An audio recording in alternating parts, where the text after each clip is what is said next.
Lepas dari ikatan, anjing pitbull serang bocah di Bandung.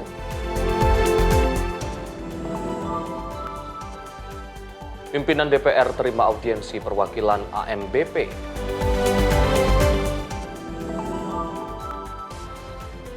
Menteri PPPA dan juga Kak Seto hibur anak-anak terdampak gempa NTT. Wamendagri kunjungi ayah lulusan terbaik IPDN.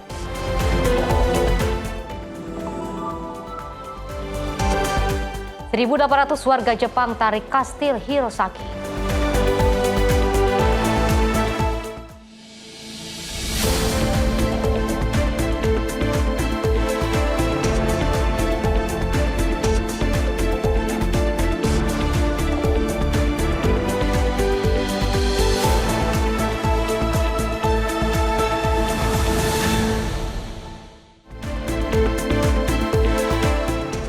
Selamat pagi pemirsa Simpo TV.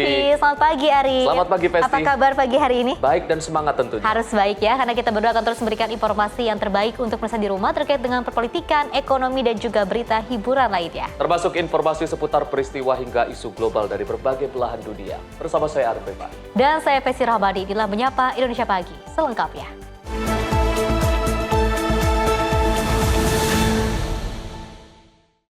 Pemirsa, petugas Polsek Medan Tambung menangkap seorang pemuda berinisial MH 18 tahun di Desa Sampali, Kecamatan Percut Seituan, Sumatera Utara. Pelaku diamankan karena diduga tega mengancam dan menyekap ibu kandungnya. Petugas Polsek Medan Tambung bergerak cepat menuju lokasi kejadian di Jalan Anugerah 4, Desa Sampali, Kecamatan Percut Seituan pada Selasa sore 25 Agustus 2026. Petugas menangkap seorang pemuda berinisial MH usia 18 tahun karena diduga melakukan pengancaman serta penyekapan terhadap ibu kandungnya di dalam rumah. Dari lokasi kejadian, polisi juga mengamankan sejumlah barang bukti berupa senjata tajam yang diduga digunakan pelaku. Usai diamankan, pelaku dibawa ke Mapolsek Medan Tambung guna menjalani pemeriksaan lebih lanjut. Hingga kini pihak kepolisian masih melakukan penyelidikan guna mengusut motif pasti di balik aksi pengancaman. Mutiara Aina Putri, tim redaksi Simpo TV, melaporkan.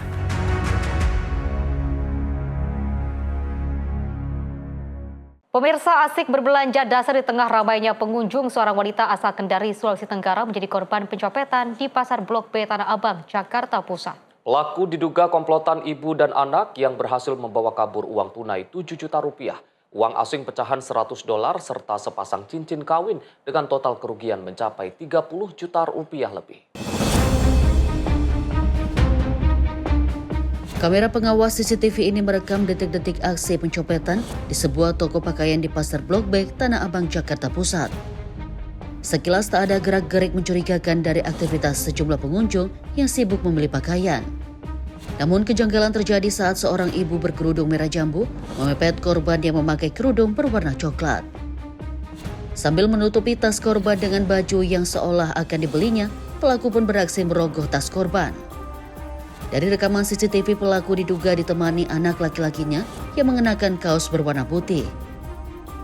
Karena setelah berhasil mengambil tas kecil korban, pelaku kemudian pergi bersama remaja tersebut. Anak gadis korban yang membuat laporan ke Polsek Metro Tanah Abang menuturkan aksi pencopetan terjadi saat ibu dan bibinya sedang berbelanja daster. Sang ibu baru menyadari telah menjadi korban pencopetan setelah beralih ke toko lain untuk membeli pakaian dalam. Akibat kejadian tersebut, korban kehilangan uang tunai sebesar 7 juta rupiah, uang asing pecahan $100 dan sepasang cincin pernikahan dengan total kerugian diperkirakan mencapai 30 juta rupiah. Mama lagi ngapain saat? Lagi belanja di Tanah Abang.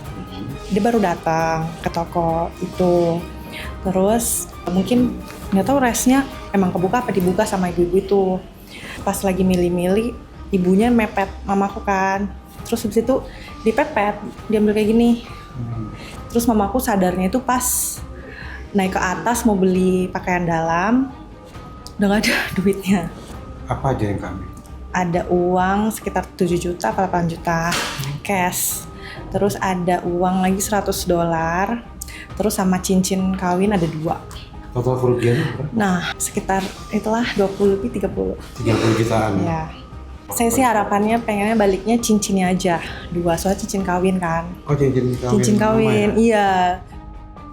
Tim Opsnal Reskrim Polsek Metro Tanah Abang telah mendatangi lokasi dan meminta keterangan dari sejumlah saksi.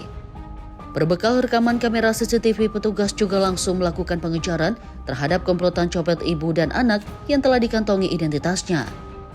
Dari Jakarta, Tim Liputan Sinpo TV melaporkan.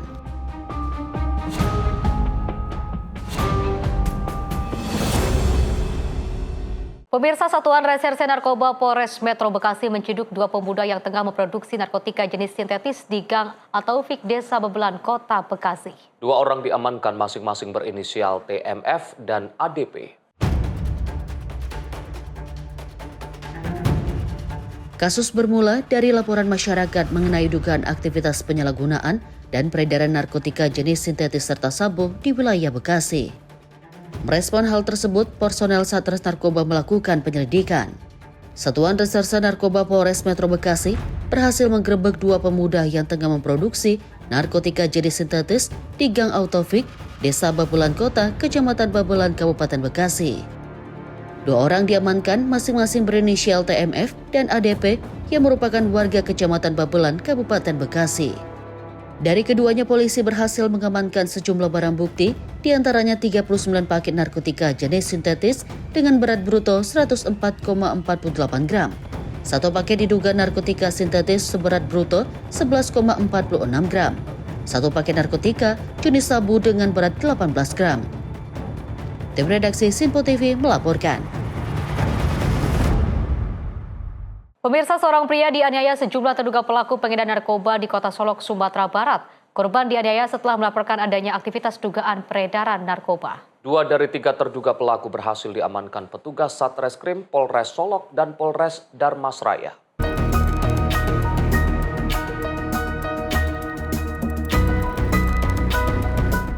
Beginilah detik-detik penangkapan 1 dari 3 terduga pelaku penganiayaan yang terjadi di Jalan Letnan Darlis, Kelurahan Tanjung Paku, Kecamatan Tanjung Harapan, Kota Solok, Sumatera Barat. Peristiwa ini terjadi beberapa hari lalu. Usai kejadian, para terduga pelaku berupaya melarikan diri hingga keluar dari Kota Solok. Salah seorang terduga pelaku berinisial R, 28 tahun, dan SB, 24 tahun, ditangkap petugas gabungan di lokasi persembunyian. Menurut keterangan petugas, 1 terduga pelaku lainnya berinisial Z masih dalam pengejaran petugas. Kejadian bermula karena adanya kecurigaan dari pelaku terhadap korban yang akan memberitahukan ke pihak kepolisian tentang kegiatan pelaku penyalahgunaan narkoba. Terhadap pelaku berinisial RS didapat informasi keberadaannya di daerah Darmasraya. Tim URC Polres Solok Kota berkoordinasi dengan tim URC Polres Darmasraya untuk melakukan penangkapan terhadap pelaku tersebut. Terhadap pelaku RS berhasil diamankan dan dibawa ke Polres Solok Kota untuk proses lebih lanjut. Sedangkan pelaku berinisial SB juga diamankan sehari sebelumnya pada hari Kamis pada tanggal 20 Agustus 2026 dengan perkara narkotika. Terhadap pelaku berinisial RS diterapkan pasal 466 ayat 1 KUHP dengan ancaman hukuman 5 tahun penjara, sedangkan terhadap pelaku SB diterapkan pasal 21 ayat 1 KUHP dengan ancaman 2/3 dari 5 tahun. Para pelaku dijerat pasal 466 ayat 1 Jungto pasal 21 Undang-Undang Nomor 1 Tahun 2023 tentang Kitab Undang-Undang Hukum Pidana terkait tindak pidana penganiayaan. Tim redaksi Sinpo TV melaporkan. Selain itu, pemirsa, peristiwa baku tembak terjadi saat polisi hendak menangkap seorang buronan kasus narkoba dan juga kepemilikan senjata api ilegal di Kabupaten Lampung Utara, Lampung. Dalam kejadian itu, 3 petugas mendapat luka tembak dan dilarikan ke rumah sakit, sementara pelaku tewas. Baku tembak ini terjadi di Kelurahan Kota Bumi Udik, Kecamatan Kota Bumi, Kabupaten Lampung Utara, Lampung pada Selasa dini hari. Insiden bermula saat tim menyergap pelaku bernama Poppy Handika Purba di depan rumah warga. Saat diminta menyerah, pelaku justru menarik senjata api dari balik baju dan melepaskan tembakan ke arah petugas sebanyak 3 kali. Mendapat perlawanan aktif, polisi terpaksa melakukan tindakan tegas hingga pelaku tersungkur tewas dengan 2 luka tembak. Sementara akibat baku tembak ini, 3 anggota polisi yakni Aibda Adizar, Aibda Adi Agus Chandra, dan Brigpol Aryadi mengalami luka tembak dan luka gores. Brigpol Aryadi bahkan harus dirujuk ke rumah sakit di Bandar Lampung karena proyektil peluru masih bersarang di perutnya. Dari lokasi kejadian, polisi menyita 1 pucuk senjata api rakitan jenis revolver, 2 peluru aktif, serta 3 selongsong kaliber 9 mm. Dapat laporan dari masyarakat bahwa ada organ tunggal di situ basah. Kebetulan sih kebenaran langsung ditindaklanjuti oleh petugas kita, dan saat ini memang telah terjadi perlawanan dari pelaku yang sementara ini juga sebagai bandar. Anggota Polri yang terluka ada 3 orang yang saat ini dalam tahap perawatan dengan inisial A, ACC, kemudian sama A. Kini penyidik masih terus mendalami keterlibatan pelaku dalam jaringan peredaran narkoba dan senjata api ilegal di wilayah Lampung Utara. Dari Lampung Utara, Lampung, Immanuel Simorangkir, Sinpo TV melaporkan. Pemirsa, Pemkot Surabaya bersama dengan Kantor Wilayah Direktorat Jenderal Bea dan Cukai Jawa Timur 1 memusnahkan 43,2 juta batang rokok ilegal pada Rabu 26 Agustus 2026. Wali Kota Surabaya Eri mendorong agar sosialisasi dan penegakan hukum terhadap peredaran rokok ilegal semakin diperkuat. Pemerintah Kota Surabaya bersama Kantor Wilayah Direktorat Jenderal Bea dan Cukai Jawa Timur 1 dan Kantor Pengawasan dan Pelayanan Bea dan Cukai tipe Madya Pabean B Sidoarjo memusnahkan 43,2 juta batang rokok ilegal pada Rabu 26 Agustus 2026. Pemusnahan secara simbolis dilakukan dengan cara dibakar di halaman Balai Kota Surabaya. Sementara pemusnahan keseluruhan barang bukti dilakukan di fasilitas pengelolaan limbah di PT Pria Kecamatan Jetis, Kabupaten Mojokerto. Pemusnahan ini menjadi bagian dari upaya bersama Pemkot Surabaya dan aparat penegak hukum dalam menekan peredaran rokok ilegal sekaligus melindungi penerimaan negara. Wali Kota Surabaya Eri Cahyadi mengatakan, pemusnahan puluhan juta batang rokok ilegal tersebut merupakan hasil sinergi antar Pemkot, Bea Cukai dan unsur Forum Koordinasi Pimpinan Daerah. Menurutnya, proses pemberantasan rokok ilegal membutuhkan kolaborasi dan kerjasama seluruh pihak, sebab petugas harus melakukan penelusuran hingga menemukan barang yang beredar tanpa memenuhi ketentuan. Wali Kota Eri menjelaskan penerimaan cukai hasil tembakau turut memberikan manfaat bagi masyarakat, termasuk diantaranya adalah mendukung perlindungan pekerja yang berkaitan dengan sektor rokok. Oleh karena itu, Wali Kota Eri mendorong agar sosialisasi dan penegakan hukum terhadap peredaran rokok ilegal semakin diperkuat. Pemusnahan rokok ilegal sejumlah 43,2 juta batang. Hari ini dengan pemusnahan 43,2 juta batang rokok ilegal, maka menjadi semangat kita. 1, ketika kita melakukan sosialisasi, ketika kita melakukan penegakan hukum perda, maka niatkan innamal amalu binniyat. Niatnya adalah menjaga kesehatan warga Kota Surabaya. Di tempat yang sama, Kepala Kanwil Bea Cukai Jawa Timur 1 Rusman Hadi mengatakan, rokok ilegal yang dimusnahkan kali ini mencapai 43,248 juta batang dengan nilai barang kurang lebih 64,2 miliar rupiah. Rusman menegaskan pajak rokok merupakan pajak daerah yang dipungut bersamaan dengan cukai dan disalurkan kepada pemerintah provinsi untuk kemudian diteruskan kepada pemerintah kabupaten kota. Tim redaksi Sinpo TV melaporkan. Sementara itu, pemirsa, aparat Polres Metro Jakarta Barat bersama dengan Polsek Cengkareng menangkap seorang oknum debt collector yang juga masuk ke dalam mobil dan mengancam pengendara menarik mobilnya di kawasan Jalan Lingkar Luar Barat Cengkareng, Jakarta Barat. Aksi pengancaman dan penarikan ini viral di media sosial. Udah bayar, Pak. Ya makanya parkir, Ibu. Jangan begitu. Ya udah Bapak turun, Bapak turun. Ya makanya parkir. Seorang oknum debt collector terlihat nekat masuk ke dalam mobil pengendara yang diduga telat melakukan pembayaran angsuran di kawasan Jalan Lingkar Luar Barat, Cengkareng, Jakarta Barat. Bahkan pelaku mencoba menarik kendaraan dengan cara kekerasan kepada pengendara di dalam mobilnya ini. Korban yang merasa ketakutan terlibat cekcok dengan pelaku dan tidak mengindahkan apa yang diminta pelaku untuk menyerahkan kendaraan ke kantornya di sekitar lokasi kejadian. Aksi nekat oknum DC yang viral di media sosial ini dilaporkan korban ke Polsek Cengkareng, Jakarta Barat. Dalam waktu singkat, petugas Polsek Cengkareng bersama Polrestro Jakarta Barat menangkap pelaku berinisial E di dalam kantornya di wilayah Cengkareng, Jakarta Barat. Kapolres Metro Jakarta Barat Kombes Pol Nasriyadi mengatakan, kepolisian tidak akan mentolerir tindak pengancaman dan kekerasan yang dilakukan para dekolektor kepada masyarakat. Kasus yang dialami korban pun akan terus berlanjut sesuai hukum yang berlaku.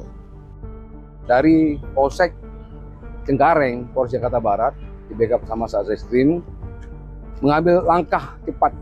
Artinya kejadian pada tanggal 21 hari Jumat, pukul 17.30, itu ada debt collector yang datang kepada seseorang yang sedang ada di SPBU tersebut. Kemudian terjadi cekcok mulut, kemudian debt collector tersebut mengatakan mobilnya sudah tidak bayar selama 3 bulan. Karena si di debt collector ini memegang handphone terus, si korban mengatakan jangan pegang handphone di sini karena ada SPBU. Akhirnya dia masuk dalam mobil untuk menjelaskan masalah perkara kenapa dia datang. Kemudian dari pihak korban merasa ketakutan dengan adanya debt collector dalam mobil sehingga terus melanjutkan mobilnya. Kemudian di mobil tersebut terjadi pembicaraan dan ancaman. Apabila mobil ini tidak berhenti atau tidak menuju ke kantor mereka, maka akan dilakukan ancaman kekerasan. Sehingga ketakutanlah si pemilik mobil dan driver mobil tersebut. Kemudian driver mobil datang melaporkan kejadian ini ke Polsek Cengkareng. Polsek Cengkareng sama Satreskrim melakukan pencarian, penyelidikan siapa sebenarnya identitas dari pelaku ini. Kemudian diamankanlah pelaku ini di kantornya dan dibawa ke Polsek. Pelaku dijerat pasal berlapis dengan ancaman hukuman 1 tahun 6 bulan penjara. Dari Jakarta, jurnalis Sinpo TV melaporkan. Pemirsa, 1 dari 3 korban wisatawan hilang yang tergulung ombak di pantai Karangpapak, Garut, Jawa Barat ditemukan tak bernyawa di radius 1 km lokasi awal tenggelam. Tim Basarnas dibantu TNI, Polairut, dan Balai Wisata masih melanjutkan proses pencarian terhadap 2 korban hilang lainnya.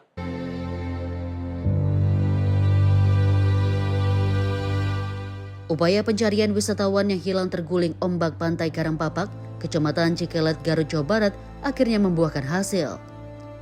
Setelah melakukan penyisiran selama berjam-jam, tim gabungan menemukan 1 orang korban di area Muara Kancil. Korban ditemukan dalam kondisi sudah tak bernyawa setelah petugas melakukan penyisiran hingga 4 km ke arah barat dari lokasi kejadian. Jenazah dievakuasi ke Rumah Sakit Umum Daerah Pamengpeek Garut untuk menjalani proses identifikasi. Hingga kini operasi SAR masih dilanjutkan untuk mencari 2 korban lainnya. Selain menyisir bibir pantai, petugas juga menggunakan perahu menuju tengah laut. Izin pimpinan, selamat sore, menyampaikan untuk Opsar hari kedua. Pada hari ini, tadi pukul 11.00, salah satu korban berhasil ditemukan oleh Basarnas dan tim SAR gabungan. Untuk korban dievakuasi, dibawa ke Rumah Sakit RSUD Pamengpeek dan sudah diserah terimakan ke pihak keluarga.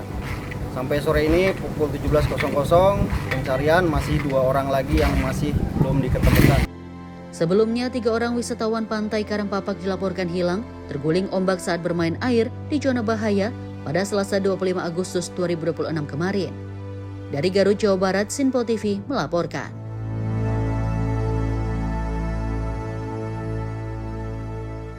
Peristiwa lainnya, pemirsa, Pasar Andir, Garut, Jawa Barat terbakar. Sebanyak 7 unit mobil pemadam kebakaran dikerahkan untuk menjinakkan api. Peristiwa kebakaran ini tidak menimbulkan korban jiwa. Kebakaran hebat melanda Pasar Andir yang berada di Kecamatan Bayongbong, Garut, Jawa Barat pada Rabu malam. Si jago merah dengan cepat membesar lalu merembet ke kios-kios lain yang berada di Blok A dan Blok Mawar. Ada 7 unit mobil pemadam yang juga diturunkan ke lokasi terdampak kebakaran. Selain menerjunkan petugas damkar, unit pemadam dari Kodim 0611 dan BPBD dikerahkan ke lokasi kebakaran agar api dapat cepat dijinakkan. Setelah lebih dari 1 jam, kebakaran ini akhirnya bisa dikendalikan. 5 kios pedagang hangus dilahap kobaran api, sementara 2 kios lain ikut terdampak efek kobaran api. Ini yang kebakar 5 unit kios, yang terdampak 2 unit. Syukur alhamdulillah kami bisa menangani tidak meluas. Ya. Jadi yang terbakar 5 kios dan 2 terdampak. Ini berkat kerjasama semua, hadir di sini Pak Camat, Pak Kapolsek, Forkopim, dan kami menangani ini gabungan. Jadi dari Damkar kami menurunkan 3 unit, dari BPBD 1 unit, dari Pos Cikajang, ya, Pos Cikajang 1 unit, Pos Kota 1 unit. Jadi seluruh dari Damkar ada 5 unit, ditambah BPBD 1, dari Kodim 1 unit. Jadi yang kami turunkan untuk penanganan ini adalah 7 unit gabungan. Belum diketahui penyebab kebakaran ini, namun dugaan kuat api berasal dari hubungan arus pendek listrik salah satu kios. Peristiwa ini tidak menimbulkan korban jiwa, namun kerugian ditaksir mencapai ratusan juta rupiah. Dari Garut, Jawa Barat, jurnalis Sipo TV melaporkan. Pemirsa, seorang bocah perempuan berusia 9 tahun mengalami luka serius usai diserang seekor anjing pitbull di Kompleks Grand Cendana Residen, Kabupaten Bandung, Jawa Barat pada Minggu sore. Korban yang mengalami luka di bagian kepala dan telinga menjalani perawatan intensif di rumah sakit. Insiden penyerangan anjing menimpa seorang siswi kelas 3 sekolah dasar berinisial B 9 tahun di Kompleks Grand Cendana Residen, Desa Wargaluyu, Kecamatan Arjasari, Kabupaten Bandung, pada Minggu 23 Agustus 2026, sekitar pukul 5 sore waktu Indonesia Barat. Insiden ini bermula saat anjing pitbull yang juga sedang dijemur lepas dari ikatan patok, lalu masuk ke area permukiman kemudian menyerang korban. Korban mengalami luka serius pada bagian kepala dan telinga. Saat ini korban tengah menjalani perawatan intensif di Rumah Sakit Umum Daerah Hulas Asih. Kapolsek Pamengpeuk Kompol Asep Dedi mengatakan pemilik anjing berinisial F mendampingi korban selama menjalani perawatan di rumah sakit dan siap bertanggung jawab penuh. Guna mengantisipasi kejadian serupa, petugas bersama pengurus RW sepakat memindahkan serta mengkarantina anjing agar tidak lagi berada di lingkungan permukiman. Mutiara Ena Putri, tim redaksi Simpo TV, melaporkan.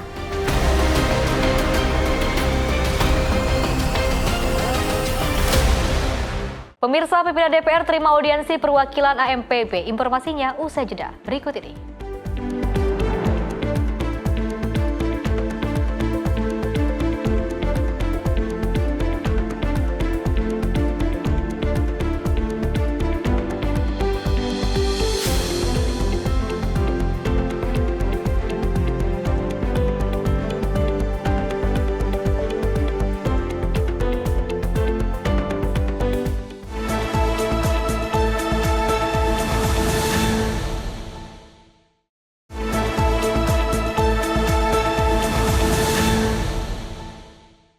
Selamat pagi pemirsa, Anda kembali menyaksikan Menyapa Indonesia Pagi. Dewan Perwakilan Rakyat sepakati bahwa rancangan Undang-Undang Perampasan Aset akan disahkan menjadi undang-undang pada 15 Desember mendatang. Tentunya kesepakatan tersebut dilakukan dalam sidang paripurna DPR yang berlangsung di Kompleks Parlemen Senayan, Jakarta. Dewan Perwakilan Rakyat memastikan bahwa rancangan Undang-Undang Perampasan Aset akan disahkan menjadi undang-undang bulan Desember mendatang. Kepastian ini setelah DPR menyepakati dalam sidang paripurna yang berlangsung di Kompleks Parlemen Senayan, Jakarta. Adapun rapat dipimpin langsung oleh Wakil Ketua DPR Dasko dengan didampingi Wakil Ketua DPR lainnya Saan Mustafa, Sari Yulianti, dan Cucun Ahmad Samsurijal. Terima kasih kami sampaikan kepada Ketua Komisi 3 DPR RI yang telah menyampaikan laporannya, dan kita berkomitmen untuk menyelesaikan rancangan Undang-Undang Perampasan Aset menjadi undang-undang. Tadi sudah disampaikan menurut kalender DPR RI paling lambat pada bulan Desember, tanggal 15 Desember 2026. Apakah dapat disetujui? Terima kasih. Perlu diketahui hingga kini Komisi 3 DPR masih terus menyerap berbagai aspirasi publik sebagai penyempurnaan rancangan Undang-Undang Perampasan Aset. Dari Jakarta, Fahrizal Ahmad Amin, Simpo TV melaporkan. Pemirsa, pimpinan DPR memberikan jaminan pengamanan kepada masyarakat yang menyampaikan aspirasi di depan Gedung Parlemen Senayan, Jakarta. Tentunya pimpinan DPR telah melakukan koordinasi dengan aparat penegakan hukum untuk memastikan penyampaian aspirasi berjalan lancar dan kondusif.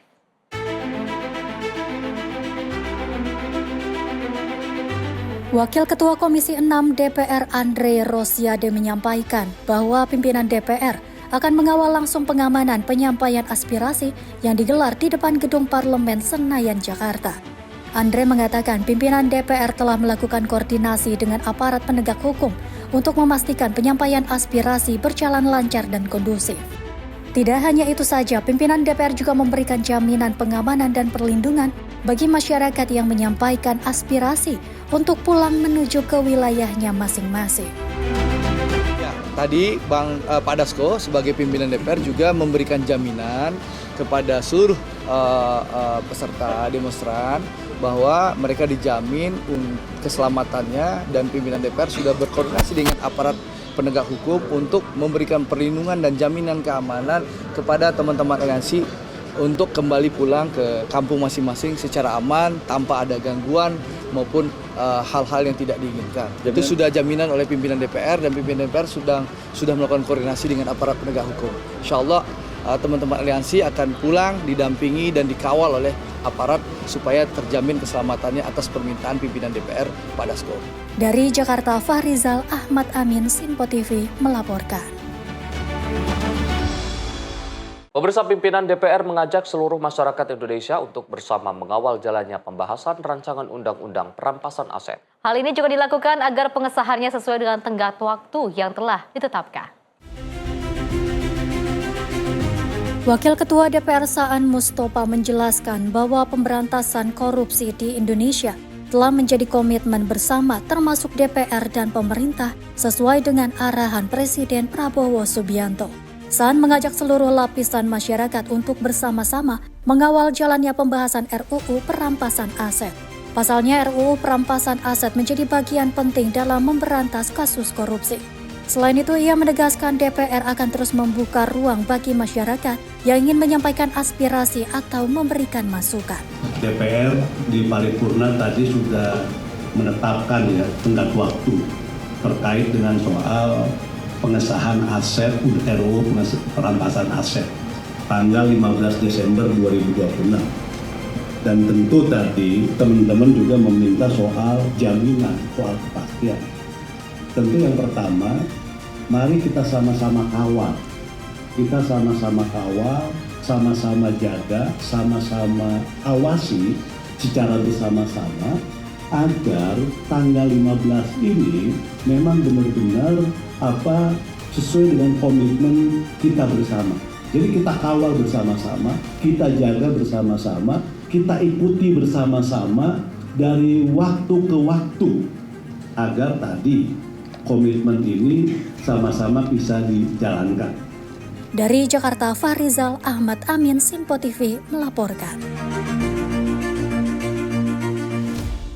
Pimpinan DPR akan mengundang perwakilan masyarakat Pati yang tergabung dalam AMPB untuk ikut serta dalam rapat dengar pendapat umum membahas RUU perampasan aset. Hal ini juga dilakukan untuk menerima berbagai masukan-masukan agar dapat menjadi salah satu penyempurnaan dalam RUU perampasan aset sebelum nantinya disahkan.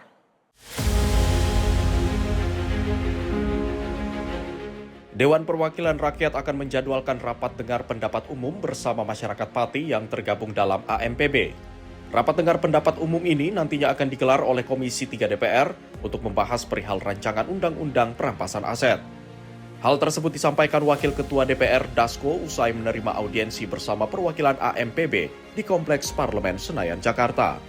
Masukan-masukan itu menjadi bagian penting sebagai penyempurnaan RUU perampasan aset sebelum nantinya disahkan menjadi undang-undang pada tanggal 15 Desember mendatang. Bahwa tadi kemudian dari pihak yang mendampingi selama ini tadi menyampaikan mesti ada beberapa harmonisasi dan kemudian minta supaya diundang dalam rapat dengan pendapat. Saya pikir masukan-masukan pada hari ini itu adalah masukan-masukan buat teman-teman Komisi 3 dan lebih spesifik nanti kan masih ada acara-acara mendengarkan pendapat publik.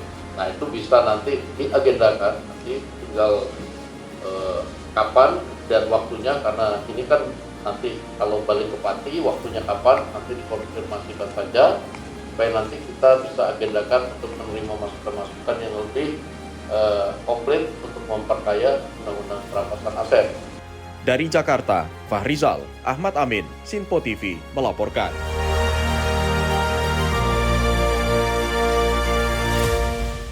Pemirsa, pimpinan DPR menerima perwakilan Aliansi Masyarakat Pati Bersatu atau AMPB di Kompleks Parlemen Senayan, Jakarta. Dalam pertemuan ini juga untuk mendengarkan aspirasi mengenai rancangan undang-undang perampasan aset.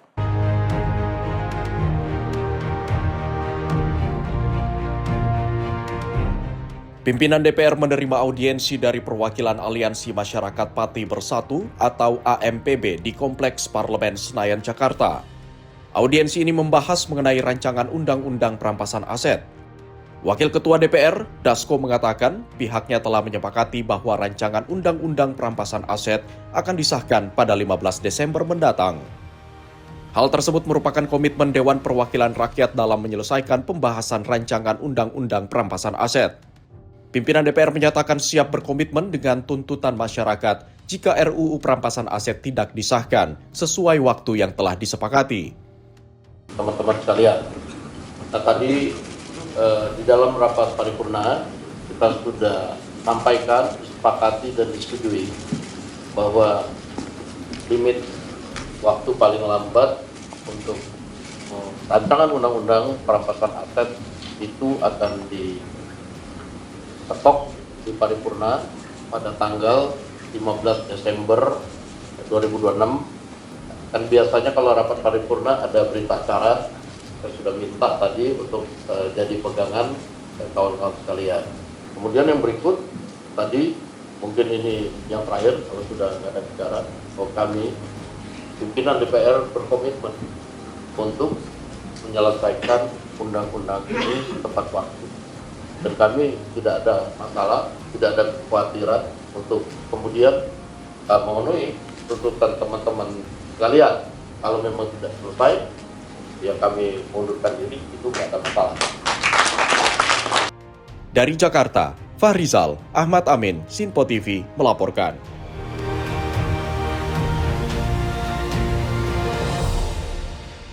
Sementara itu, pemirsa, jelang aksi demonstrasi, Aliansi Ojek Online Betawi menggelar aksi simpatik di depan gedung DPR RI Jakarta. Puluhan ojol membagikan bunga kepada massa di depan gedung DPR RI dan juga mengimbau agar penyampaian aspirasi berjalan kondusif, aman, dan bebas dari tindakan anarkis.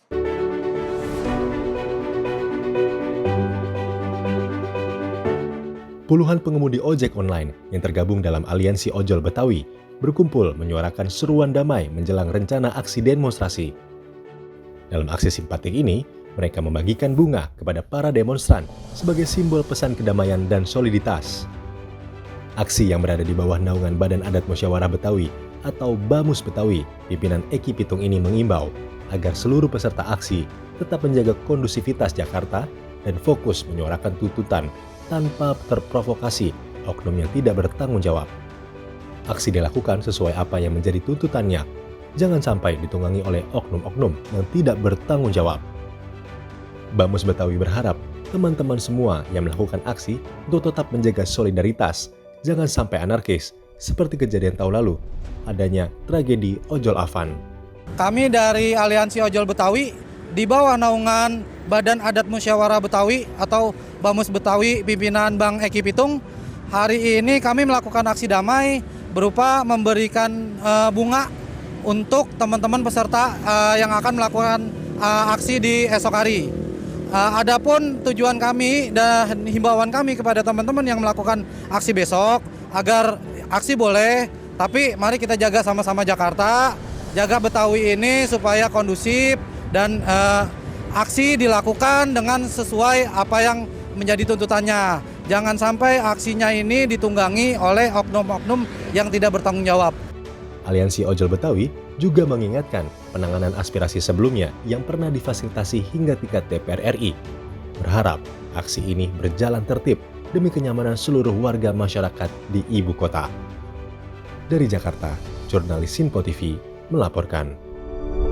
Aliansi Ojol Betawi, Gerakan Pemuda Islam bersama sejumlah elemen pemuda dan mahasiswa menyatakan sikap terkait rencana penyampaian aspirasi dari Aliansi Masyarakat Pati Bersatu atau AMPB pada 27 Agustus. GPI menghormati penyampaian aspirasi oleh masyarakat, namun menolak jika penyampaian aspirasi bernarasi provokatif. Di tengah dinamika politik dan sosial, Gerakan Pemuda Islam menyerukan seluruh elemen masyarakat turut menjaga persatuan dan mencegah penyebaran informasi yang belum teruji. Hal ini sebagai bentuk respon perihal wacana penyampaian aspirasi oleh Aliansi Masyarakat Pati Bersatu pada 27 Agustus mendatang. GPI menegaskan perbedaan pendapat merupakan bagian dari demokrasi, namun tidak boleh berujung pada konflik. Oleh karena itu, ia meminta masyarakat yang menyampaikan aspirasi dapat dilakukan dengan damai dan kondusif. Setiap warga negara memiliki hak untuk menyampaikan aspirasi dan pendapat secara damai dan bertanggung jawab. Namun kebebasan tersebut harus berjalan seiring dengan kewajiban menjaga ketertiban umum, persatuan nasional, keamanan masyarakat, serta kehormatan lembaga dan simbol negara. Di tengah situasi nasional dan dinamik, kami mengajak seluruh elemen masyarakat agar tidak mudah terprovokasi oleh narasi yang dapat memperuncing perbedaan, memperbesar konflik, atau mengarah pada tindakan yang dapat mengganggu stabilitas nasional. Dari Jakarta, Ahmad Amin, Sinpo TV melaporkan. Pemirsa, Ketua Komisi 3 DPR Habibur Rahman meminta rekening milik aktivis asal Pati, Supriyono alias Botok, yang sebelumnya mengalami penundaan transaksi segera diaktifkan kembali. Habibur Rahman juga menyebut pihaknya mendapat masukan dari masyarakat terkait rekening tersebut yang sempat tidak dapat digunakan. Demikian saya diminta menghadirkan Pak Asep, berkoordinasi Pak Kapolda dan Pak Dirut Mandiri. Kami diminta untuk segera memulihkan rekening itu. Komisi 3 DPR menggelar konferensi pers bersama Kapolda Metro Jaya dan Dirut Bank Mandiri di Kompleks Parlemen Senayan, Jakarta pada Rabu siang. Dalam konferensi pers ini, Ketua Komisi 3 DPR Habibur Rahman meminta rekening milik aktivis Pati, Supriyono alias Botok, yang sebelumnya diblokir, dapat segera dipulihkan kembali. Langkah ini dilakukan setelah Komisi 3 DPR mendapatkan informasi masyarakat mengenai adanya pemblokiran rekening milik Supriyono. Dirinya juga menilai bahwa tidak ada persoalan pidana terkait rekening milik Supriyono. Komisi 3 beberapa hari terakhir mendapat masukan dari masyarakat soal adanya rekening aktivis dari Pati, saudara Botok, yang tidak dapat digunakan. Apakah bahasanya pemblokiran, apakah penundaan transaksi, tetapi rekening tersebut tidak dapat digunakan. Komisi 3 ya atas saran pimpinan DPR mencermati dan kami mengatakan bahwa sebaiknya rekening tersebut agar bisa diakses kembali oleh pemiliknya, ya. Karena menurut kami ya tidak ada hal ihwal terkait pidana ya masalah tersebut ya. Namun demikian saya diminta menghadirkan Pak Asep, berkoordinasi Pak Kapolda dan Pak Dirut Mandiri. Kami diminta untuk segera memulihkan rekening itu. Dari Jakarta, Fahrizal, Davaris Kiano, Sinpo TV melaporkan.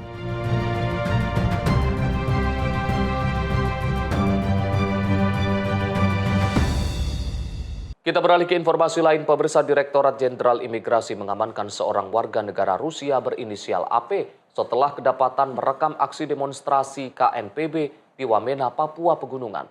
Aktivitas pria berusia 39 tahun tersebut diduga tidak sesuai dengan maksud dan juga tujuan visa kunjungan wisata yang dimilikinya.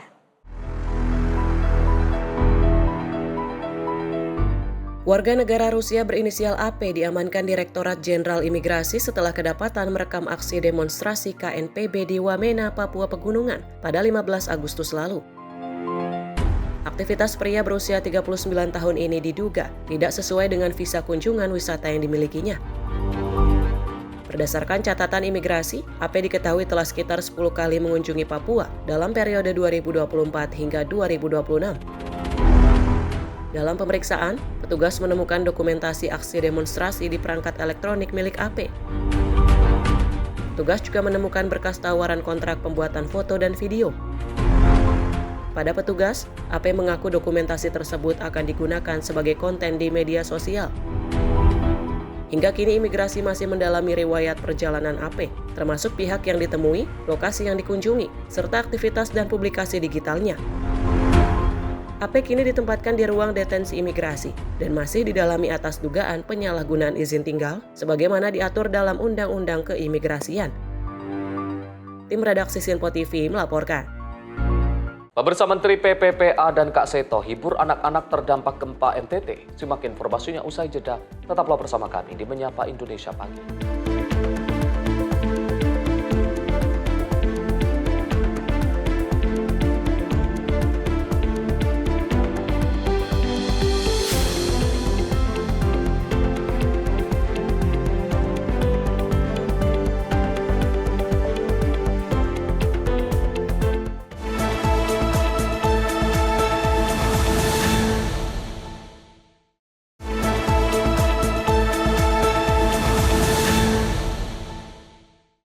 Terima kasih pemirsa, Anda masih bersama kami dan kita lanjutkan informasinya. Pemirsa, Menteri Pemberdayaan Perempuan dan Perlindungan Anak Arifah Fauzi bersama dengan psikolog anak Kak Seto mengunjungi SLB Ruteng Kabupaten Manggarai, Nusa Tenggara Timur. Keduanya menyapa dan menghibur anak-anak terdampak gempa sebagai bagian dari upaya memberikan rasa aman dan dukungan psikososial di tengah situasi bencana. Terima kasih sudah Senyum dan keceriaan terlihat dari anak-anak saat Menteri Pemberdayaan Perempuan dan Perlindungan Anak Arifah Fauzi mengunjungi SLB Ruteng, Kabupaten Manggarai, Nusa Tenggara Timur. Dalam kunjungan ini, Menteri PPPA didampingi psikolog anak Kak Seto menyapa dan melihat langsung kondisi anak-anak terdampak gempa. Keduanya berbincang dan mengajak anak-anak berinteraksi untuk menghadirkan kembali suasana ceria di tengah kondisi pasca bencana. Anak-anak juga mendapatkan bingkisan berupa makanan ringan dan mainan. Kunjungan ini menjadi bagian dari upaya Kementerian PPPA untuk memastikan anak-anak terdampak bencana tetap mendapatkan perlindungan dan dukungan psikososial selama masa tanggap darurat. Kehadiran dan pendampingan diharapkan dapat membantu anak-anak merasa lebih aman dan nyaman, sekaligus menjaga kondisi psikologis mereka di tengah proses pemulihan pasca gempa. Tim redaksi Simpo TV melaporkan. Kawan-kawan Bu Menteri, tahu nggak? Pemirsa, kehangatan terasa di tengah duka yang masih menyelimuti warga terdampak gempa Flores, Nusa Tenggara Timur. Mendikdasmen Abdul Mukti mengunjungi sejumlah titik terdampak dengan membawa harapan bagi guru dan murid untuk segera kembali menjalani kegiatan belajar mengajar. Senyum perlahan kembali terlihat di wajah para murid di tengah kondisi pasca gempa yang masih menyisakan duka di Nusa Tenggara Timur. Menteri Pendidikan Dasar dan Menengah Abdul Mukti bersama rombongan Kemendikdasmen meninjau langsung sejumlah titik terdampak gempa di Kabupaten Nagekeo dan Kabupaten Ngada, Nusa Tenggara Timur. Di tengah kunjungan, suasana menjadi lebih hangat. Para murid bernyanyi dan tertawa bersama, serta menuliskan harapan mereka untuk bisa segera kembali bersekolah. Sementara para guru berbagi cerita tentang pengalaman mereka saat gempa terjadi, serta harapan agar proses belajar mengajar dapat kembali berjalan. Dalam kunjungan ini, Mendikdasmen menyerahkan sejumlah bantuan.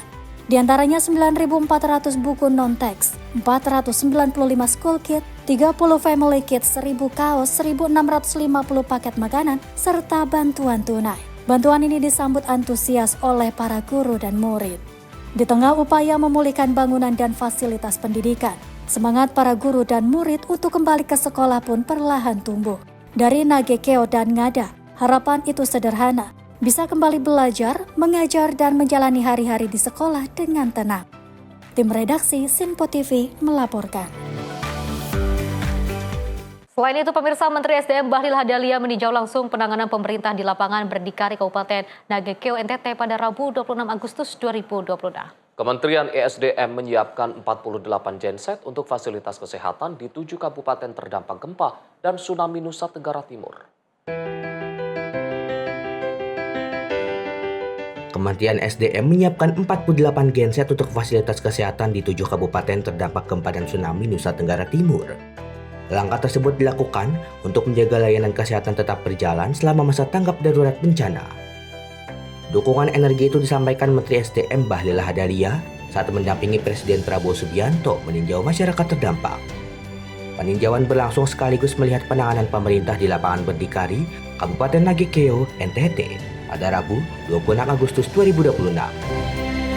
Terkait dengan bidang energi, BBM dan listrik, cuma ada satu Pak yang kami kasih laporan.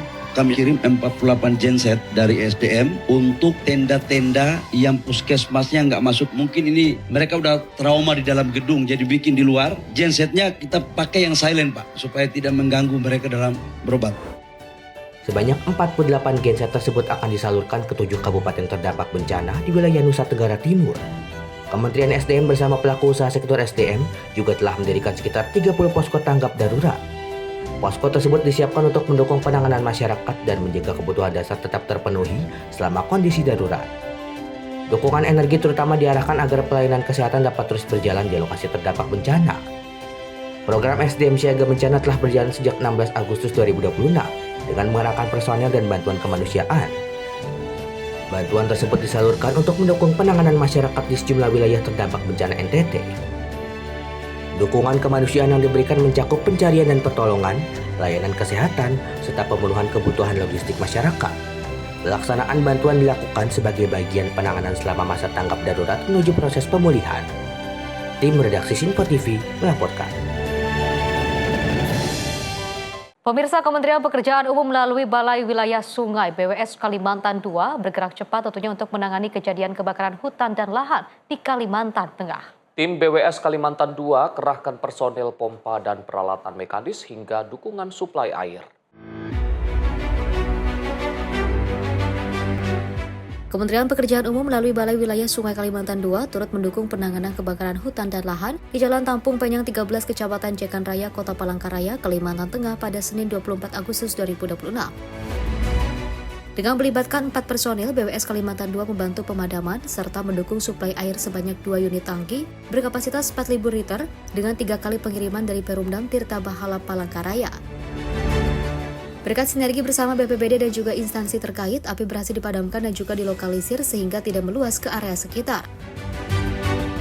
Menteri Pekerjaan Umum Dodi Hanggodo mengatakan Kementerian PU terus memperkuat kesiapsiagaan menghadapi potensi kekeringan hingga kebakaran hutan dan lahan selama musim kemarau 2026. Upaya tersebut dilakukan melalui penguatan koordinasi lintas sektor serta optimalisasi infrastruktur dan sumber daya air untuk mendukung penanganan bencana di lapangan. Tim redaksi Sinpo TV melaporkan. Pemirsa, layanan kesehatan di Posko Puskesmas Darurat Borong Manggarai Timur terus didukung dengan pemenuhan kebutuhan air bersih dan sanitasi. Kementerian Pekerjaan Umum menyalurkan 5.000 liter air bersih dan memasang pipa distribusi untuk menunjang operasional Puskesmas Darurat serta memenuhi kebutuhan 200 jiwa pengungsi. Di tengah situasi darurat di Manggarai Timur, Posko Puskesmas Darurat Borong jadi salah satu titik pelayanan kesehatan bagi warga terdampak bencana. Posko Puskesmas Darurat yang berada di kawasan Gereja Santo Gregoris, Kelurahan Ranaloba ini juga berada di tengah lokasi pengungsian yang menampung sekitar 200 jiwa. Untuk menjaga layanan kesehatan tetap berjalan, ketersediaan air bersih dan fasilitas sanitasi menjadi kebutuhan mendesak. Merespon kondisi tersebut, Kementerian Pekerjaan Umum mengerahkan mobil tangki air berkapasitas 5.000 liter ke lokasi. Air bersih kemudian disalurkan ke tandon penampungan untuk memenuhi kebutuhan puskesmas darurat dan warga di pengungsian. Agar pasokan air dapat menjangkau posko pelayanan kesehatan, tim juga memasang pipa distribusi sepanjang 150 meter. Pemasangan pipa ini dilakukan untuk memastikan air bersih dapat terus mengalir, sehingga operasional puskesmas darurat tetap berjalan di tengah kondisi pasca bencana. Sementara untuk memperkuat fasilitas sanitasi, tim tengah memetakan penambahan 5 unit hidran umum dan 4 unit MCK darurat di lokasi.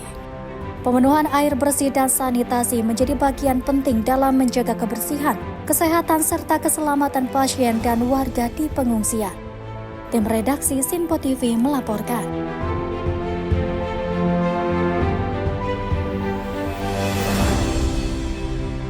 Pemirsa, Direktorat Jenderal Imigrasi melalui Imigrasi Labuan Bajo turun langsung menyalurkan bantuan bagi masyarakat terdampak gempa bumi di Pulau Longos, Kabupaten Manggarai Barat. Aksi kemanusiaan ini menjadi wujud semangat imigrasi untuk rakyat dengan hadir dan membantu masyarakat yang membutuhkan. Jajaran Imigrasi Labuan Bajo bergerak menyalurkan bantuan bagi masyarakat terdampak gempa bumi di Kabupaten Manggarai Barat, Nusa Tenggara Timur. Tim imigrasi turun langsung membawa bantuan menuju Pulau Longos, Kecamatan Boleng, yang berjarak sekitar 30 km dari Pelabuhan Marina Labuan Bajo. Bantuan kemudian didistribusikan kepada masyarakat terdampak gempa. Proses penyaluran berjalan lancar dan mendapat apresiasi dari pemerintah desa serta masyarakat setempat. Aksi kemanusiaan ini menjadi bagian dari semangat imigrasi untuk rakyat dengan mendorong jajaran imigrasi untuk tak hanya menjalankan tugas keimigrasian, tetapi juga hadir di tengah masyarakat yang membutuhkan. Direktur Jenderal Imigrasi Hendarsa Marantoko menegaskan, jajaran imigrasi merupakan bagian dari masyarakat dimanapun mereka bertugas. Oleh karena itu, ketika masyarakat menghadapi kesulitan, imigrasi diharapkan turut hadir dan mengambil bagian dalam memberikan bantuan. Melalui penyaluran bantuan ini, semangat imigrasi untuk rakyat diwujudkan dalam aksi nyata bagi warga terdampak gempa Flores. Tim redaksi Sinpo TV melaporkan. Sementara itu, pemirsa, Polri mengerahkan 403 personil untuk melaksanakan edukasi dan juga penyuluhan pencegahan kebakaran hutan dan lahan atau Karhutlah. Satgas dikirim ke 8 Polda di wilayah Sumatera dan Kalimantan.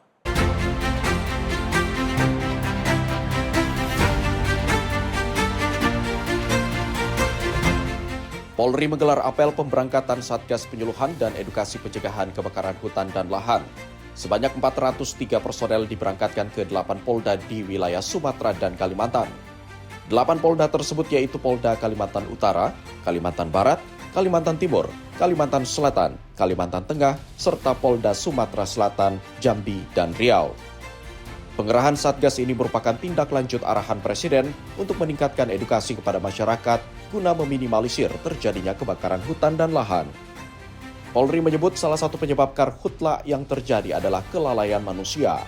Karena itu edukasi kepada masyarakat dinilai menjadi bagian penting dalam upaya pencegahan.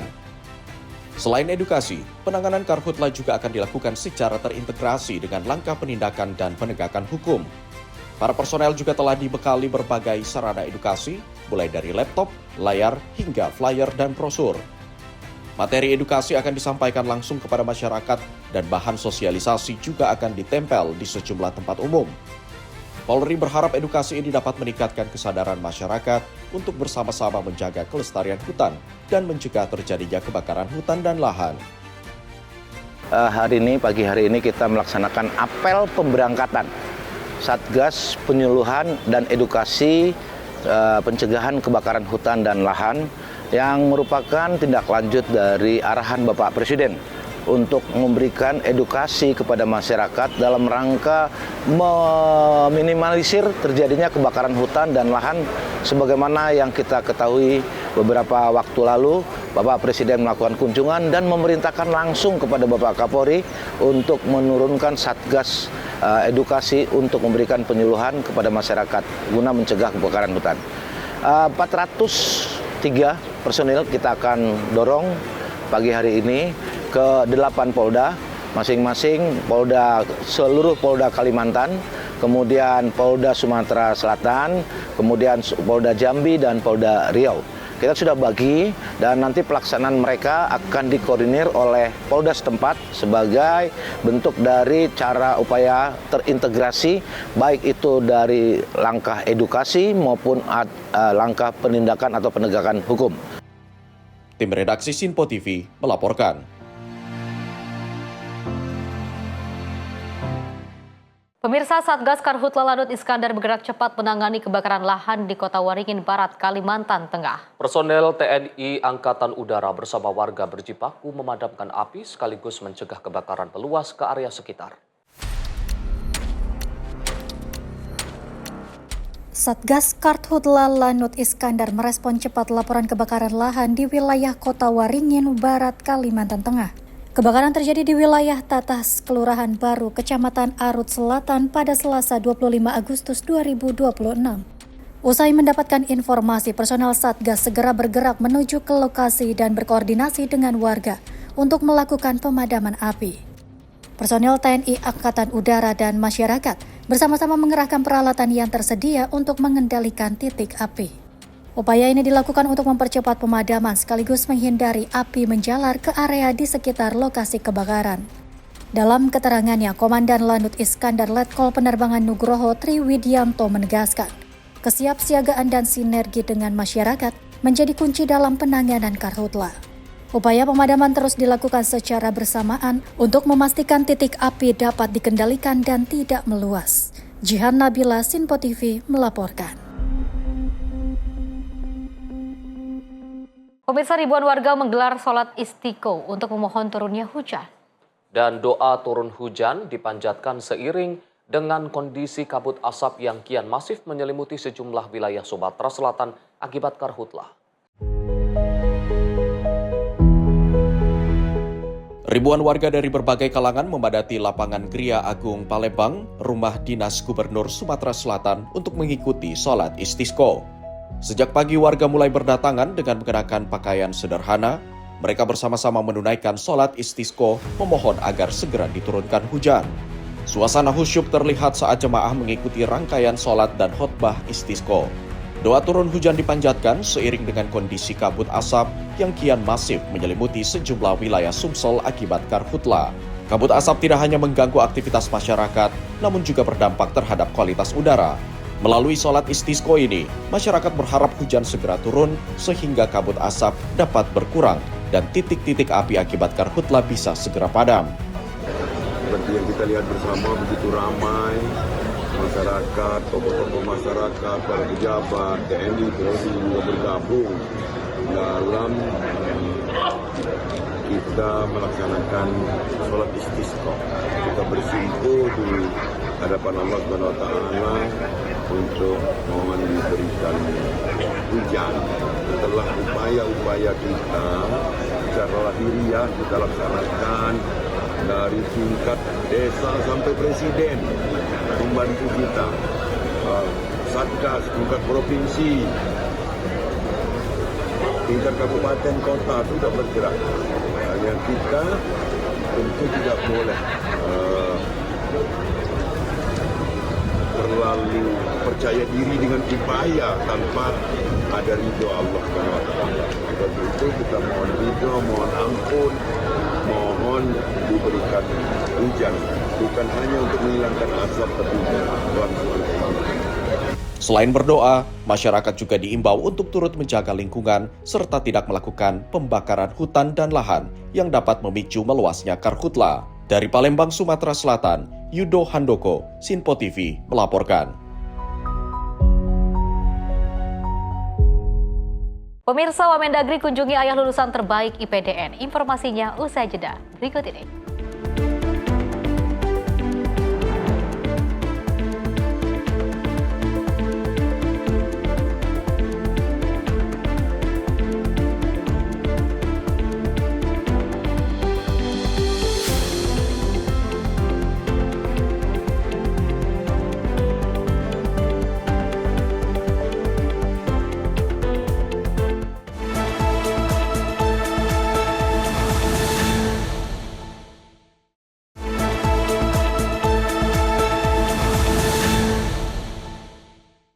Pemirsa, Anda kembali menyaksikan Menyapa Indonesia Pagi.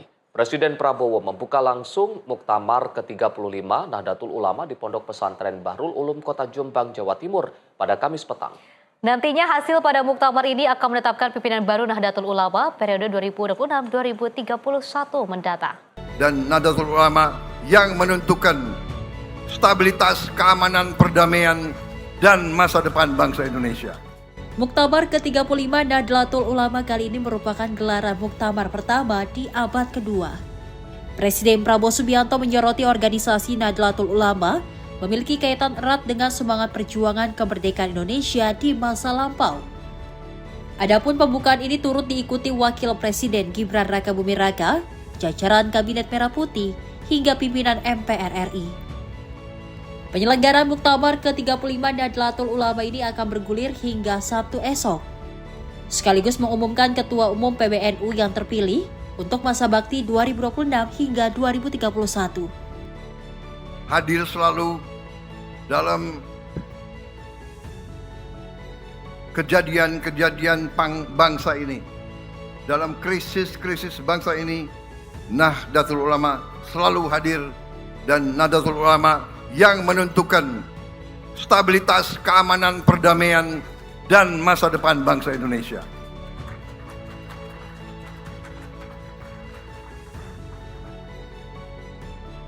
Yang disampaikan oleh Gus Yahya itu sangat benar. Juga oleh Kiai Hasib. Kalau bangsa ini mau bangkit dan mau aman, pemerintah Umaroh harus selalu dekat dengan Nahdlatul Ulama dan juga Muhammadiyah. Dari Jakarta, Max Munte, Simpo TV melaporkan.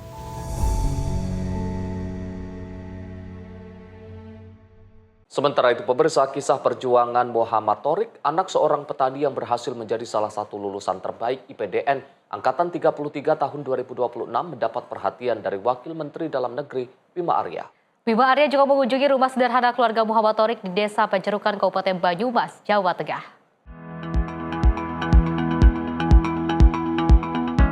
Muhammad Thorik, anak seorang petani dari Desa Pajerukan, Kabupaten Banyumas, Jawa Tengah, kini berhasil menorehkan prestasi membanggakan. Thorik menjadi salah satu lulusan terbaik IPDN Angkatan 33 tahun 2026. Presiden Prabowo Subianto pun menyamakan langsung tanda pangkat kepada Thorik bersama para lulusan terbaik lainnya di kampus IPDN Jatinangor. Namun di balik pencapaian Thorik ada perjuangan panjang kedua orang tuanya, Wartoyo dan juga Siti Sofia. Di rumah sederhana mereka di Desa Pajerukan, terdapat kisah tentang pengorbanan, kerja keras, dan doa yang tak pernah putus untuk masa depan sang anak.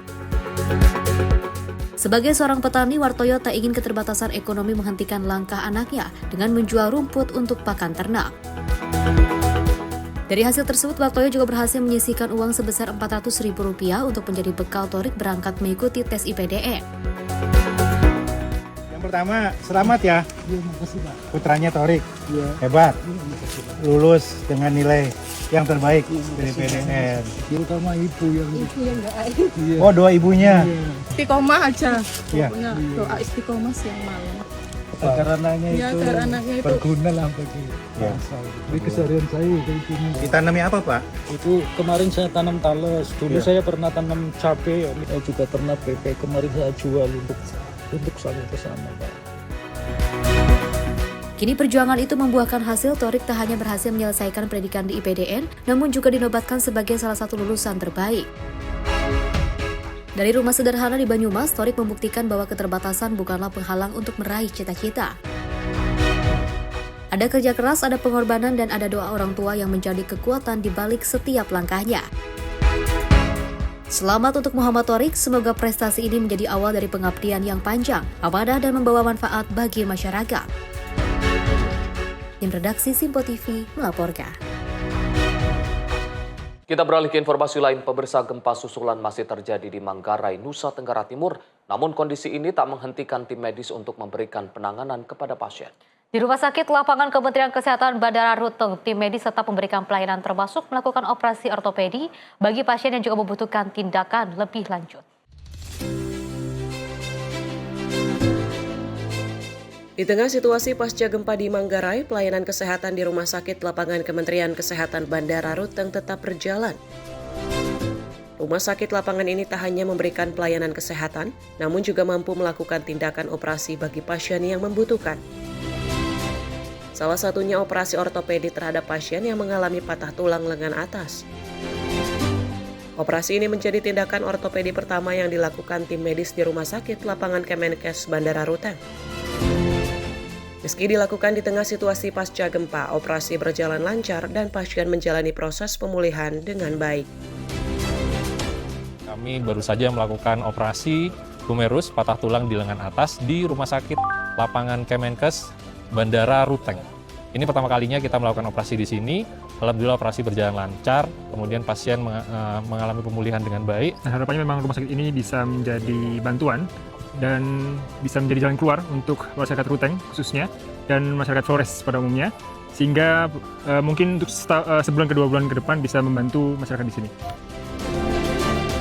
Melakukan operasi di tengah kondisi gempa memiliki tantangan tersendiri. Tim medis bahkan pernah menghadapi gempa ketika tindakan operasi sedang berlangsung, namun operasi tetap dilanjutkan setelah memastikan kondisi aman. Kehadiran rumah sakit lapangan dan tim relawan menjadi bagian dari upaya memastikan pasien tetap mendapatkan penanganan yang dibutuhkan, terutama untuk layanan ortopedi yang masih terbatas di Kabupaten Manggarai. Di tengah gempa susulan dan proses pemulihan, rumah sakit lapangan diharapkan dapat terus menopang kebutuhan layanan kesehatan masyarakat Ruteng dan wilayah Flores lainnya.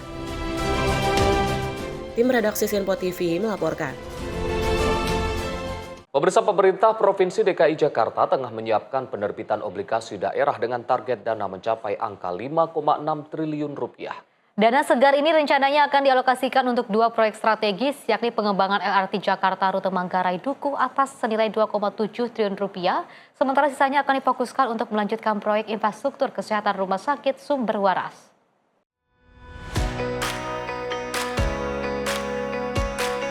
Untuk memperkuat pembiayaan pembangunan di ibu kota, Pemprov DKI Jakarta terus mempersiapkan rencana penerbitan obligasi daerah dengan target dana mencapai angka 5,6 triliun rupiah. Gubernur Jakarta Pramono Anung mengungkapkan, dari total dana tersebut, sebesar 2,7 triliun rupiah akan dialokasikan untuk proyek transportasi publik, yakni pengembangan LRT Jakarta, rute Manggarai hingga Dukuh Atas. Sementara sisanya akan difokuskan untuk melanjutkan proyek infrastruktur kesehatan di Rumah Sakit Sumber Waras. Penerbitan obligasi ini juga mempertimbangkan penyesuaian kebutuhan anggaran untuk LRT Manggarai Dukuh Atas, di mana menurut Pramono, proyek yang diperkirakan membutuhkan dana 2,1 triliun rupiah itu naik menjadi 2,7 triliun rupiah karena adanya kebutuhan pengadaan 16 unit rangkaian kereta atau trainset baru untuk menunjang kebutuhan mobilitas masyarakat serta mempertahankan headway perjalanan. Memang dari angka 5,6 triliun yang kita ajukan itu terdiri 2,7 untuk LRT, sisanya untuk kesehatan, yaitu untuk sumber waras. Kami sudah berkoordinasi dan mengirim surat kepada pemerintah pusat yang jelas sebagai langkah awal Kemenko Perekonomian secara prinsip sudah memberikan sign kepada kami. Tentunya ini perlu 2 kementerian lagi ya. Bappenas, Kemendagri, Kemenku, kami sedang mengupayakan ini. Sekarang ini dalam tahap pembicaraan dengan eselon 1 yang ada di kementerian terkait. Meski pihak Kemenko Perekonomian telah memberikan sinyal positif terkait penerbitan obligasi daerah tersebut, namun proses perizinan obligasi daerah ini masih perlu dilakukan pembahasan lebih lanjut bersama kementerian terkait, seperti Kementerian Keuangan, Kemendagri, dan Bappenas. Dengan tata kelola yang transparan dan akuntabel, Pemprov DKI optimis menerbitkan obligasi daerah akan mendapatkan respon positif dari pasar serta investor. Dari Jakarta, Dio Malau, Sinpo TV melaporkan.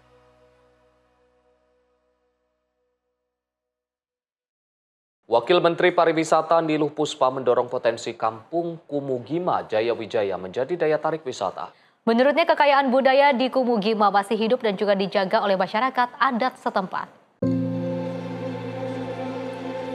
Wakil Menteri Pariwisata Niluh Puspa melakukan kunjungan ke Kampung Kumugima Jayawijaya. Di sana Wamenpar disambut dengan tarian, diajak melihat rumah adat dan juga berkesempatan duduk bersama masyarakat adat untuk mendengarkan langsung aspirasi serta harapan mereka. Menurutnya kekayaan seperti inilah yang menjadi kekuatan pariwisata Indonesia, di mana budaya yang masih hidup dan juga masyarakat yang menjaga warisan leluhurnya. Wamenpar berharap potensi Kampung Kumugima dapat terus dikembangkan menjadi daya tarik wisata yang memberikan manfaat nyata bagi masyarakat, sekaligus tetap menjaga budaya dan identitasnya. Tim redaksi Sinpo TV melaporkan.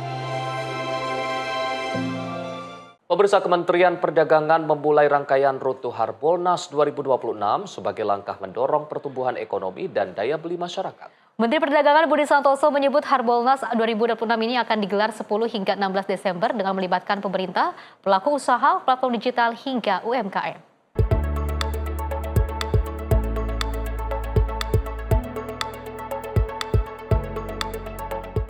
Kementerian Perdagangan menggelar Kick-Off Road to Harbolnas 2026 di kantor Kementerian Perdagangan, Jakarta, Kamis 27 Agustus 2026. Menteri Perdagangan Budi Santoso menyampaikan rangkaian Road to Harbolnas akan diisi berbagai kegiatan menjelang pelaksanaan Harbolnas pada 10 hingga 16 Desember 2026. Menurutnya Harbolnas tidak hanya menjadi momentum masyarakat berbelanja, tetapi juga strategis untuk mendorong pertumbuhan ekonomi khususnya pada kuartal keempat. Budi menyampaikan Harbolnas juga diharapkan menjadi stimulus bagi peningkatan daya beli masyarakat sekaligus memperluas akses pasar bagi produk lokal maupun UMKM melalui ekosistem digital. Harbolnas kali ini tadi disampaikan akan diselenggarakan tanggal 10 sampai 16 dan sekarang kick off untuk Road to Harbolnas. Jadi banyak kegiatan yang nanti akan kami lakukan menjelang Harbolnas.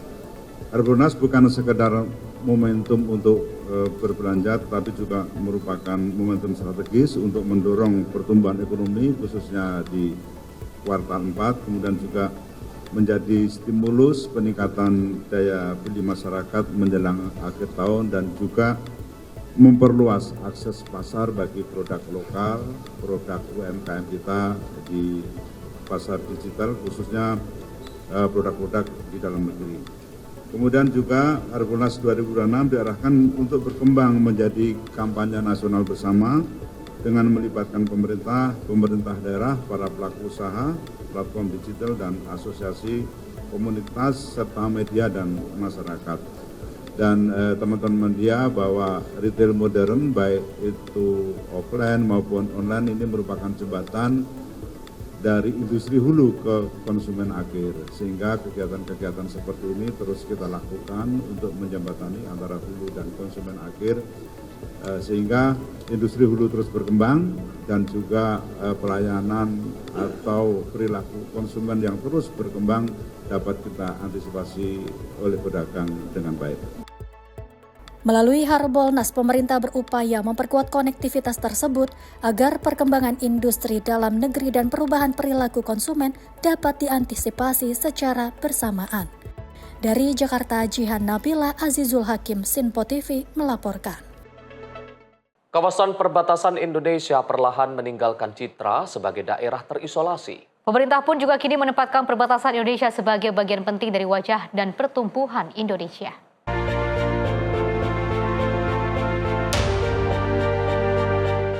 Upaya pemerintah mempercepat pembangunan kawasan perbatasan menunjukkan perkembangan positif. Badan Nasional Pengelola Perbatasan mencatat kenaikan indeks pengelolaan kawasan perbatasan dari 0,55 pada 2025 menjadi 0,58 pada 2026. Juru bicara BNPB Nadia Mulya mengatakan, pengukuran IPKP 2026 dilakukan di 22 pusat pertumbuhan kawasan perbatasan, terdiri atas 11 kawasan darat dan 11 kawasan laut. Penilaian mencakup aktivitas lintas batas, konektivitas transportasi, serta pertumbuhan ekonomi kawasan. Pengukuran IPKP tersebut mencakup 11 kawasan di wilayah darat dan 11 kawasan di wilayah laut, dengan melihat 3 hal utama, yakni aktivitas lintas batas, konektivitas transportasi, dan pertumbuhan ekonomi. Tapi, penilaian IPKP bukan sekadar soal angka. Hasil pengukuran ini membantu melihat bagian mana kawasan perbatasan yang sudah berkembang dan mana yang masih perlu diperkuat. Perbatasan bukanlah halaman belakang Indonesia, melainkan perbatasan adalah beranda terdepan negara. Dan dari beranda inilah Indonesia terus melangkah, memperkuat pembangunan dan meningkatkan kesejahteraan masyarakat. Menurut Nadia, hasil IPKP menjadi dasar penting untuk memetakan wilayah yang telah berkembang dan kawasan yang masih membutuhkan penguatan. BNPB mendorong kementerian dan lembaga terkait menjadikan hasil evaluasi tersebut sebagai acuan agar pembangunan pembatasan lebih tepat sasaran dan meningkatkan kesejahteraan masyarakat. Tim redaksi Sinpo TV melaporkan.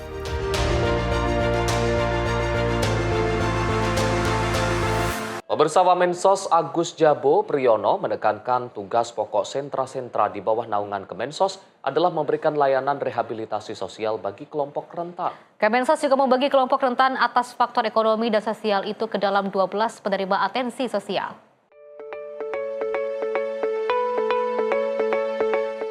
Wakil Menteri Sosial Agus Jabo Priyono menekankan tugas pokok sentra-sentra di bawah naungan Kementerian Sosial adalah memberikan layanan rehabilitasi sosial bagi kelompok rentan.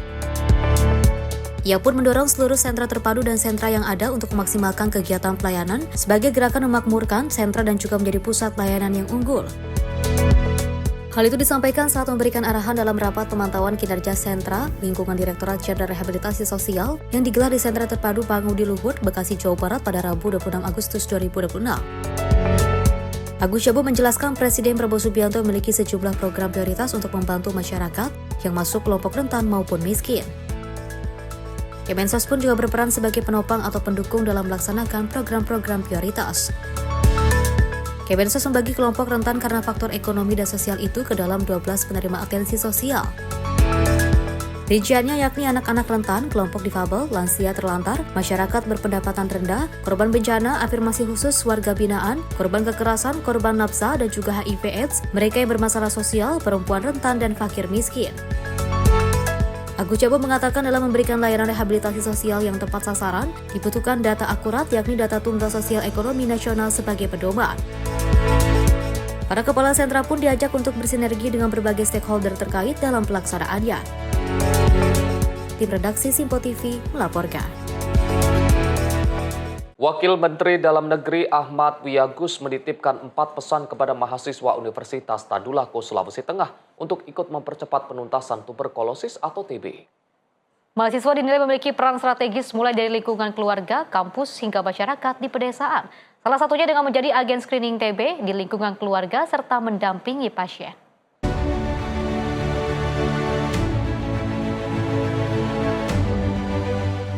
Penuntasan tuberkulosis atau TB di Sulawesi Tengah membutuhkan keterlibatan berbagai pihak. Wakil Menteri Dalam Negeri Ahmad Wiyagus menitipkan 4 pesan kepada mahasiswa Universitas Tadulako untuk turut mempercepat upaya penanganan TB. Pesan pertama, mahasiswa dapat berperan sebagai agen screening dimulai dari lingkungan keluarga. Mahasiswa juga diminta turut mendampingi pasien sehingga proses penanganan dapat terus berjalan. Peran berikutnya adalah menggerakkan kampanye dan riset terkait TB. Upaya edukasi dan peningkatan pemahaman masyarakat dinilai penting agar deteksi dan penanganan TB dapat dilakukan lebih dini. Mahasiswa juga diajak terjun langsung ke masyarakat, salah satunya melalui program kuliah kerja nyata atau KKN di desa. Kolaborasi antara pemerintah, perguruan tinggi, mahasiswa, dan masyarakat menjadi kunci dalam mempercepat penuntasan TB. Ada 4 mandat yang ingin kami titipkan kepada adik sekalian. Yang pertama, jadilah agen screening pertama di keluarga adik sekalian untuk memanfaatkan program cek kesehatan gratis. Ya, kemudian yang kedua, dampingi pasien. Jadilah pendamping yang memastikan mereka benar-benar minum obat secara teratur sampai tuntas. Yang ketiga, gunakan media sosial untuk membanjiri ruang digital ini dengan hal-hal narasi positif tentang eliminasi TB. Kemudian yang keempat, jadikan kegiatan KKN sebagai medan gerak untuk membantu puskesmas dan kader melakukan active case ending, penemuan kasus aktif hingga ke pelosok desa di Sulawesi Tengah. Tim redaksi Simpo TV melaporkan. 14 bayi tewas dalam kebakaran rumah sakit Islamabad. Simak informasinya usai jeda. Tetaplah bersama kami di Menyapa Indonesia Pagi.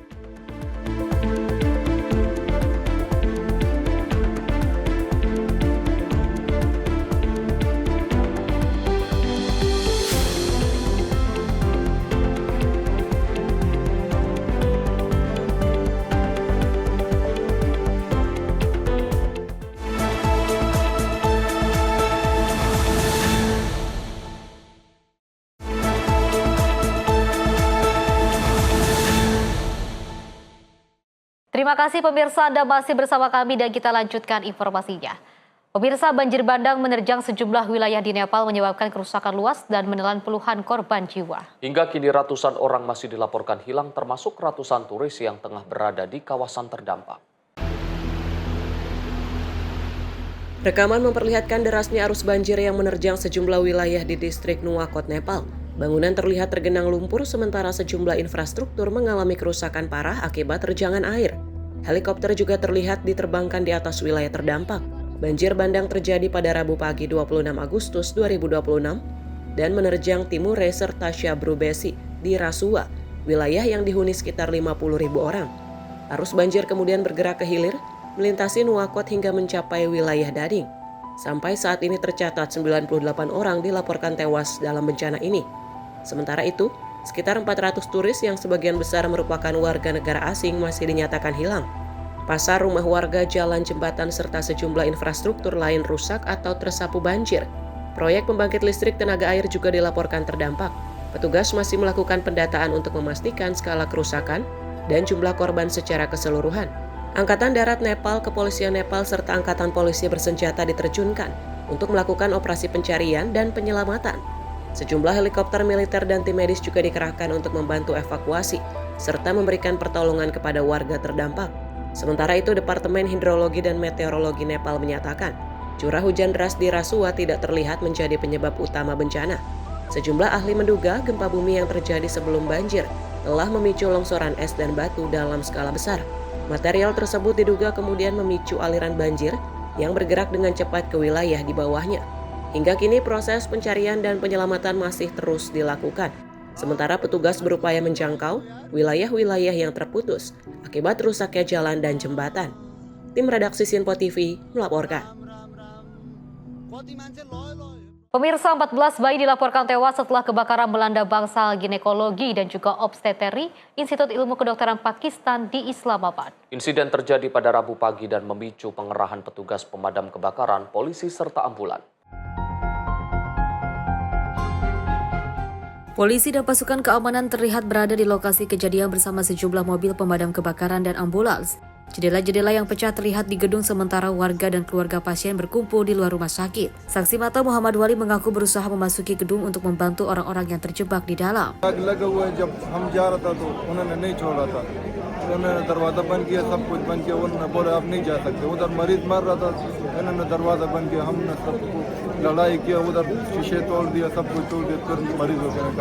Wali mengatakan dirinya dan juga sejumlah orang lain terus berusaha menjangkau mereka yang terjebak di dalam gedung. Kerabat pasien Wasim Ali mengatakan sejumlah orang bergegas masuk ke gedung setelah mendengar kabar kebakaran. Mereka berusaha menyelamatkan keluarga dan orang-orang terdekat yang berada di dalam. Sementara itu, Menteri Urusan Parlemen Pakistan Tariq Fazal Qaudri menegaskan bahwa pihak yang terbukti bertanggung jawab atas kelalaian akan ditindak sesuai dengan hukum. Dalam pernyataannya, pemerintah Islamabad menyebut kebakaran terjadi di lantai 3 bangsal ibu dan anak rumah sakit tersebut. 6 mobil pemadam kebakaran dan 4 ambulans diterjunkan untuk menangani insiden. Pemerintah menyebut api berhasil dipadamkan dan bayi-bayi langsung dipindahkan ke unit perawatan intensif. Namun 14 bayi dilaporkan meninggal dunia. Menteri Kesehatan Pakistan Mustafa Kamal mengatakan bayi-bayi tersebut berada di dalam inkubator atau sedang menerima oksigen saat insiden terjadi.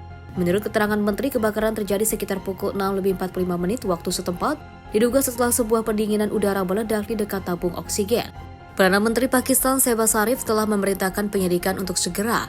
Ia juga meminta pihak yang terbukti bertanggung jawab untuk ditindak serta menyampaikan duka cita atas kematian para bayi. Rumah sakit tersebut didirikan pada 1985 dan merupakan salah satu fasilitas kesehatan pemerintah terbesar di Islamabad. Rumah sakit ini terdiri dari sejumlah fasilitas kesehatan dan lembaga pendidikan, serta menjadi salah satu fasilitas perawatan kesehatan tertua di ibu kota federal Pakistan.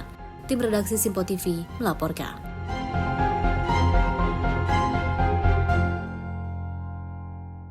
Pemirsa, sejumlah korban luka akibat kebakaran di komplek gas dan juga kimia Amur di wilayah timur jauh Rusia dievakuasi ke Moskow untuk mendapatkan perawatan medis. Pesawat Kementerian Situasi Darurat Rusia atau Emerkom diterjunkan untuk membawa para korban ke ibu kota. Pesawat Emerkom yang membawa para korban tiba di Moskow. Sejumlah petugas dan tenaga medis terlihat bersiaga untuk memindahkan para korban ke fasilitas perawatan. Evakuasi dilakukan setelah kebakaran melanda kompleks gas dan kimia Amur di wilayah Amur, Rusia pada Selasa waktu setempat. Kebakaran terjadi di kompleks yang masih dalam tahap pembangunan dan persiapan operasional. Pihak berwenang kemudian mengerahkan layanan darurat untuk memadamkan api dan menangani para pekerja yang terluka. Sebanyak 152 orang mengalami luka, dengan 36 diantaranya harus dirawat di rumah sakit. 7 orang dilaporkan meninggal dunia, termasuk 6 warga Tiongkok dan 1 warga Rusia. Sejumlah pekerja yang mengalami luka serius kemudian dibawa ke fasilitas medis lain di Rusia, termasuk Moskow. 9 pekerja asal Tiongkok juga masih dilaporkan hilang, sementara operasi pencarian dan penyelamatan terus dilakukan. Pihak berwenang Rusia saat ini menyelidiki penyebab kebakaran. Penyelidikan diarahkan pada kemungkinan pelanggaran aturan keselamatan industri. Kompleks gas dan kimia Amur merupakan proyek patungan perusahaan Rusia Sibur dan perusahaan Tiongkok Sinopec. Fasilitas tersebut dirancang menjadi salah satu produsen polietilena dan polipropelina terbesar di dunia. Meski kebakaran terjadi di area pengolahan, peralatan utama kompleks dilaporkan tidak mengalami kerusakan. Insiden ini menjadi perhatian karena kompleks tersebut belum mulai beroperasi dan masih dalam tahap persiapan untuk memulai produksi. Tim redaksi Sinpo TV melaporkan. Selain itu, pemirsa, sebuah bom udara sisa Perang Dunia Kedua ditemukan di saluran kapal nuklir Berlin, Jerman. Bom seberat 100 kg ini ditemukan saat pekerja melakukan aktivitas di saluran dan membuat ribuan warga harus dievakuasi.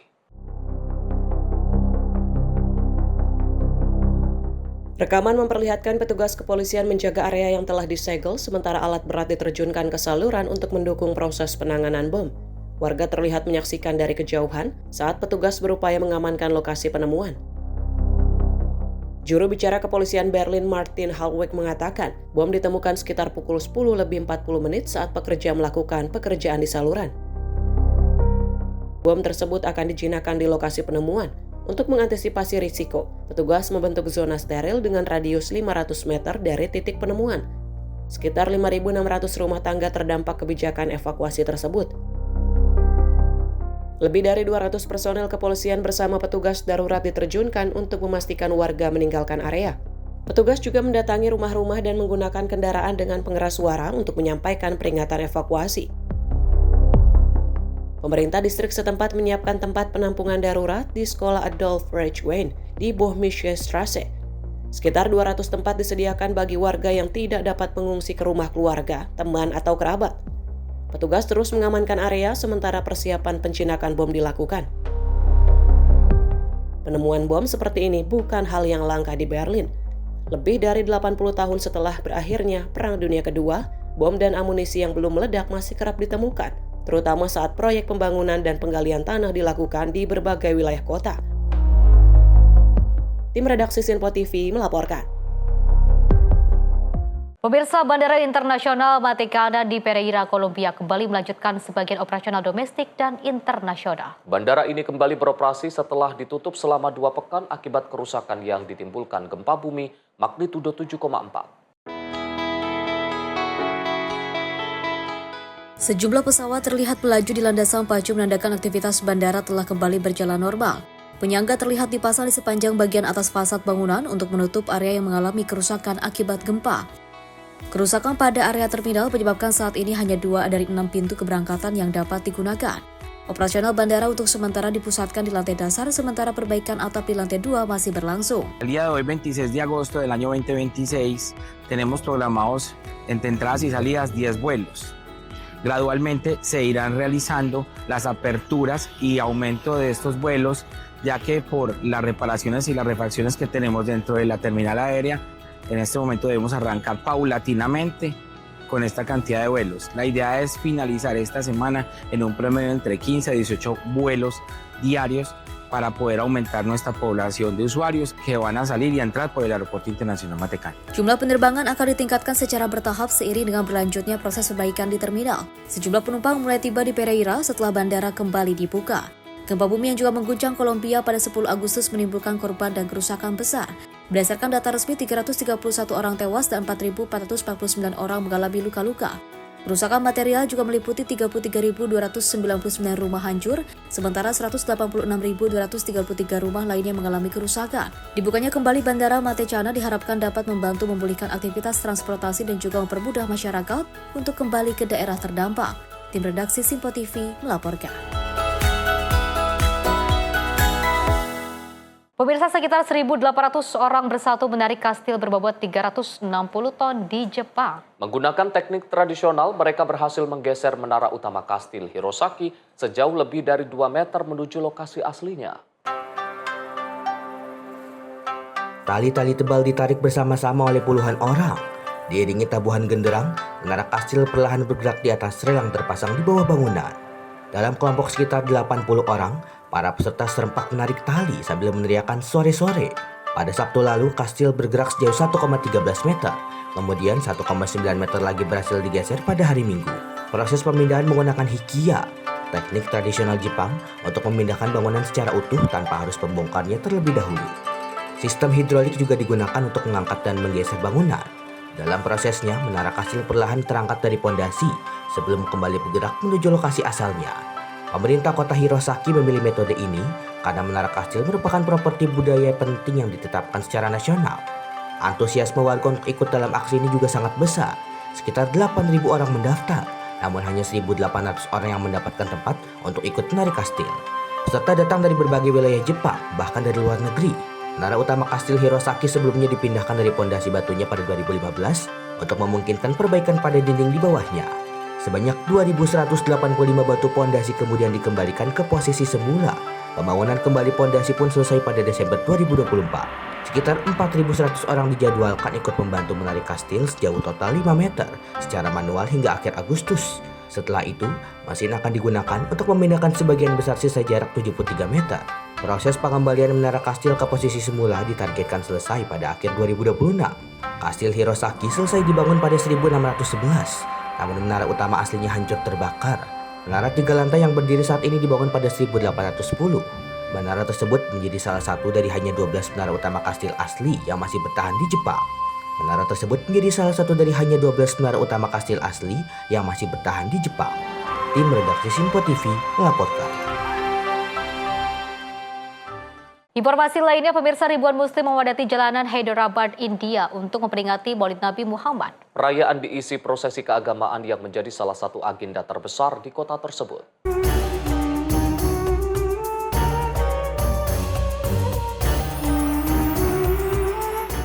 Kawasan kota tua Hyderabad dipenuhi lautan peserta. Bendera berwarna hijau, putih, dan emas terlihat di sepanjang rute prosesi. Peserta mengikuti Markazi Milad Bisjulos yang melintasi sejumlah kawasan bersejarah di Hyderabad.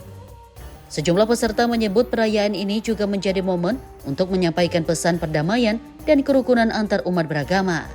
1501 साल बाद जो है ना जश्न ईद मिलादुन नबी सल्लल्लाहु अलैहि वसल्लम तेलंगाना में हैदराबाद के अंदर जो है ना मनाया जा रहा है। बहुत ही जोश व खरोश से मरकजी मिलाद जुलूस का जो है ना इनेकाद अमल में लाया जा रहा है। आज अल्हम्दुलिल्लाह आप देख रहे हैं शहर में गंगा जमुना तहजीब के तौर पर हर मुसलमान एकजुटती के साथ हर कम्युनिटी के हिंदू रहो, चाहे मुसलमान रहो, चाहे सिख हो, ईसाई हो, दलित रहो, कोई भी रहो, उसको लेकर के जो है ना आज अमन शांति का एक पैगाम जो है ना हम पहुंचा रहे हैं। Untuk menjaga keamanan, polisi mengerahkan personel khusus di sepanjang rute prosesi. CCTV dan drone juga digunakan untuk memantau pergerakan massa. Perayaan Maulid tidak hanya diisi dengan prosesi, sejumlah organisasi masyarakat turut menggelar aksi sosial seperti donor darah dan pembagian makanan. Buah-buahan juga dibagikan kepada pasien di sejumlah rumah sakit. Maulid Nabi umumnya diperingati setiap 12 Rabiul Awal, bulan ketiga dalam kalender Islam. Perayaan digelar umat muslim di berbagai negara melalui doa, pengajian, dan berbagai kegiatan keagamaan. Tim redaksi Sinpo TV melaporkan.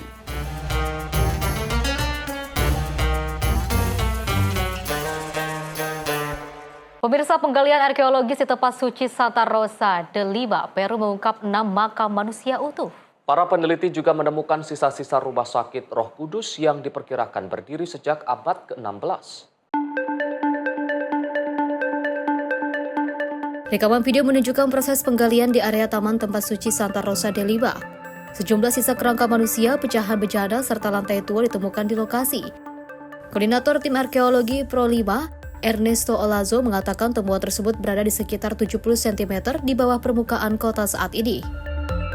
Nos encontramos en los jardines del santuario de Santa Rosa de Lima a 70 centímetros de profundidad de la superficie actual de la ciudad y hemos registrado una serie de evidencias arquitectónicas que corresponden al antiguo Hospital del Espíritu Santo que tenía una iglesia adjunta como costumbre de la época. Precisamente estamos parados en la nave de la iglesia del Espíritu Santo que atendía principalmente y originalmente a marinos. Rumah sakit Roh Kudus diketahui didirikan pada 1575.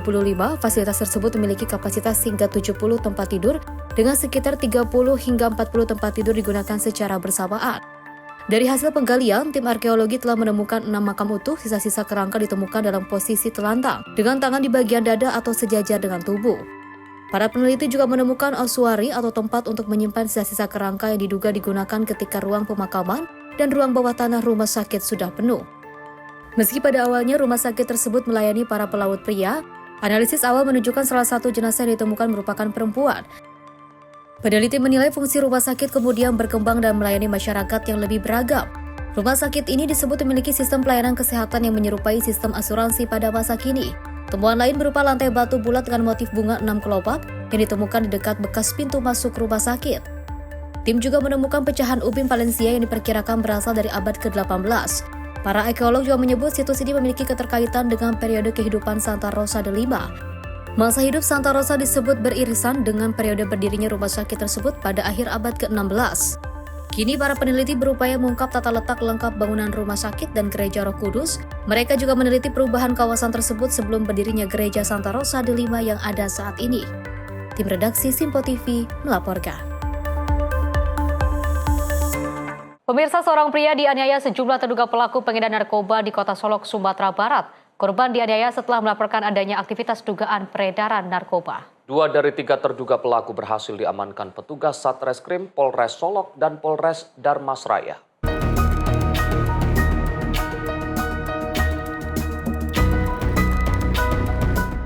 Beginilah detik-detik penangkapan 1 dari 3 terduga pelaku penganiayaan yang terjadi di Jalan Letnan Darlis, Kelurahan Tanjung Paku, Kecamatan Tanjung Harapan, Kota Solok, Sumatera Barat. Peristiwa ini terjadi beberapa hari lalu. Usai kejadian, para terduga pelaku berupaya melarikan diri hingga keluar dari Kota Solok. Salah seorang terduga pelaku berinisial R, 28 tahun, dan SB 24 tahun ditangkap petugas gabungan di lokasi persembunyian. Menurut keterangan petugas, 1 terduga pelaku lainnya berinisial Z masih dalam pengejaran petugas. Kejadian bermula karena adanya kecurigaan dari pelaku terhadap korban yang akan memberitahukan ke pihak kepolisian tentang kegiatan pelaku penyalahgunaan narkoba. Terhadap pelaku berinisial RS didapat informasi keberadaannya di daerah Darmasraya. Tim URC Polres Solok Kota berkoordinasi dengan tim URC Polres Darmasraya untuk melakukan penangkapan terhadap pelaku tersebut.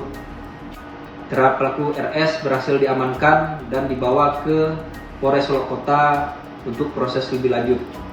Sedangkan pelaku berinisial SB juga diamankan sehari sebelumnya pada hari Kamis pada tanggal 20 Agustus 2026 dengan perkara narkotika. Terhadap pelaku berinisial RS diterapkan pasal 466 ayat 1 KUHP dengan ancaman hukuman 5 tahun penjara, sedangkan terhadap pelaku SB diterapkan pasal 21 ayat 1 KUHP dengan ancaman 2/3 dari 5 tahun. Para pelaku dijerat pasal 466 ayat 1 Jungto pasal 21 Undang-Undang Nomor 1 Tahun 2023 tentang Kitab Undang-Undang Hukum Pidana terkait tindak pidana penganiayaan. Tim redaksi Simpo TV melaporkan. Selain itu, pemirsa, peristiwa baku tembak terjadi saat polisi hendak menangkap seorang buronan kasus narkoba dan juga kepemilikan senjata api ilegal di Kabupaten Lampung Utara, Lampung. Dalam kejadian itu, 3 petugas mendapat luka tembak dan dilarikan ke rumah sakit, sementara pelaku tewas. Baku tembak ini terjadi di Kelurahan Kota Bumi Udik, Kecamatan Kota Bumi, Kabupaten Lampung Utara, Lampung pada Selasa dini hari. Insiden bermula saat tim menyergap pelaku bernama Poppy Handika Purba di depan rumah warga. Saat diminta menyerah, pelaku justru menarik senjata api dari balik baju dan melepaskan tembakan ke arah petugas sebanyak 3 kali. Mendapat perlawanan aktif, polisi terpaksa melakukan tindakan tegas hingga pelaku tersungkur tewas dengan 2 luka tembak. Sementara akibat baku tembak ini, 3 anggota polisi yakni Aibda Adizar, Aibda Adi Agus Chandra, dan Brigpol Aryadi mengalami luka tembak dan luka gores. Brigpol Aryadi bahkan harus dirujuk ke rumah sakit di Bandar Lampung karena proyektil peluru masih bersarang di perutnya. Dari lokasi kejadian, polisi menyita 1 pucuk senjata api rakitan jenis revolver, 2 peluru aktif, serta 3 selongsong kaliber 9 mm. Dapat laporan dari masyarakat bahwa ada organ tunggal di situ pasang. Kebetulan sih kebenaran langsung ditindaklanjuti oleh petugas kita, dan saat ini memang telah terjadi perlawanan dari pelaku yang sementara ini juga sebagai bandar. Anggota Polri yang terluka ada 3 orang yang saat ini dalam tahap perawatan dengan inisial A, ACC, kemudian sama A. Kini penyidik masih terus mendalami keterlibatan pelaku dalam jaringan peredaran narkoba dan senjata api ilegal di wilayah Lampung Utara. Dari Lampung Utara, Lampung, Immanuel Simorangkir, Sinpo TV, melaporkan. Sementara itu, pemirsa, aparat Polres Metro Jakarta Barat bersama dengan Polsek Cengkareng menangkap seorang oknum debt collector yang juga masuk ke dalam mobil dan mengancam pengendara menarik mobilnya di kawasan Jalan Lingkar Luar Barat, Cengkareng, Jakarta Barat. Aksi pengancaman dan penarikan ini viral di media sosial. Udah bayar, Pak. Ya makanya parkir, Ibu. Jangan begitu. Ya udah, Bapak turun, Bapak turun. Ya makanya parkir. Seorang oknum debt collector terlihat nekat masuk ke dalam mobil pengendara yang diduga telat melakukan pembayaran angsuran di kawasan Jalan Lingkar Luar Barat, Cengkareng, Jakarta Barat. Bahkan pelaku mencoba menarik kendaraan dengan cara kekerasan kepada pengendara di dalam mobilnya ini. Korban yang merasa ketakutan terlibat cekcok dengan pelaku dan tidak mengindahkan apa yang diminta pelaku untuk menyerahkan kendaraan ke kantornya di sekitar lokasi kejadian. Aksi nekat oknum DC yang viral di media sosial ini dilaporkan korban ke Polsek Cengkareng, Jakarta Barat. Dalam waktu singkat, petugas Polsek Cengkareng bersama Polrestro Jakarta Barat menangkap pelaku berinisial E di dalam kantornya di wilayah Cengkareng, Jakarta Barat. Kapolres Metro Jakarta Barat Kombes Pol Nasriyadi mengatakan, kepolisian tidak akan mentolerir tindak pengancaman dan kekerasan yang dilakukan para debt collector kepada masyarakat. Kasus yang dialami korban pun akan terus berlanjut sesuai hukum yang berlaku. Dari Polsek Cengkareng, Polres Jakarta Barat, di backup sama Satreskrim, mengambil langkah cepat. Artinya kejadian pada tanggal 21 hari Jumat, pukul 17.30, itu ada debt collector yang datang kepada seseorang yang sedang ada di SPBU tersebut. Kemudian terjadi cekcok mulut, kemudian debt collector tersebut mengatakan mobilnya sudah tidak bayar selama 3 bulan. Karena si debt collector ini memegang handphone terus, si korban mengatakan jangan pegang handphone di sini karena ini SPBU. Akhirnya dia masuk dalam mobil untuk menjelaskan masalah perkara kenapa dia datang. Kemudian dari pihak korban merasa ketakutan dengan adanya debt collector dalam mobil sehingga terus melanjutkan mobilnya. Kemudian di mobil tersebut terjadi pembicaraan dan ancaman apabila mobil ini tidak berhenti atau tidak menuju ke kantor mereka maka akan dilakukan ancaman kekerasan. Sehingga ketakutanlah si pemilik mobil dan driver mobil tersebut. Kemudian driver mobil datang melaporkan kejadian ini ke Polsek Cengkareng. Polsek Cengkareng sama Satreskrim melakukan penyelidikan siapa sebenarnya identitas dari pelaku ini. Kemudian diamankanlah pelaku ini di kantornya dan dibawa ke Polsek. Pelaku dijerat pasal berlapis dengan ancaman hukuman 1 tahun 6 bulan penjara. Dari Jakarta, jurnalis Sinpo TV melaporkan. Peristiwa lainnya, pemirsa, Pasar Andir Garut, Jawa Barat terbakar. Sebanyak 7 unit mobil pemadam kebakaran dikerahkan untuk menjinakkan api. Peristiwa kebakaran ini tidak menimbulkan korban jiwa. Kebakaran hebat melanda Pasar Andir yang berada di Kecamatan Bayongbong, Garut, Jawa Barat pada Rabu malam. Si jago merah dengan cepat membesar lalu merembet ke kios-kios lain yang berada di Blok A dan Blok Mawar. Ada 7 unit mobil pemadam yang juga diturunkan ke lokasi terdampak kebakaran. Selain menerjunkan petugas damkar, unit pemadam dari Kodim 0611 dan BPBD dikerahkan ke lokasi kebakaran agar api dapat cepat dijinakkan. Setelah lebih dari 1 jam, kebakaran ini akhirnya bisa dikendalikan. 5 kios pedagang hangus dilahap kobaran api, sementara 2 kios lain ikut terdampak efek kobaran api. Ini yang kebakar 5 unit kios, yang terdampak 2 unit. Syukur alhamdulillah kami bisa menangani tidak meluas ya. Jadi yang terbakar 5 kios dan 2 terdampak. Ini berkat kerjasama semua, hadir di sini Pak Camat, Pak Kapolsek, Forkopim, dan kami menangani ini gabungan. Jadi dari damkar kami menurunkan 3 unit, dari BPBD 1 unit, dari pos Cikajang, ya, pos Cikajang 1 unit, pos kota 1 unit. Jadi seluruh dari damkar ada 5 unit, ditambah BPBD 1, dari Kodim 1 unit. Jadi yang kami turunkan untuk penanganan ini adalah 7 unit gabungan. Belum diketahui penyebab kebakaran ini, namun dugaan kuat api berasal dari hubungan arus pendek listrik salah satu kios. Peristiwa ini tidak menimbulkan korban jiwa, namun kerugian ditaksir mencapai ratusan juta rupiah. Dari Garut, Jawa Barat, jurnalis Sinpo TV melaporkan. Pemirsa, informasi tadi sekaligus mengakhiri jumpa kita dalam Menyapa Indonesia Pagi kali ini. Saya Fesi Rahmadi. Dan saya Arif Rifai mewakili seluruh kru yang bertugas mengucapkan terima kasih atas kebersamaan Anda. Selamat pagi dan sampai jumpa.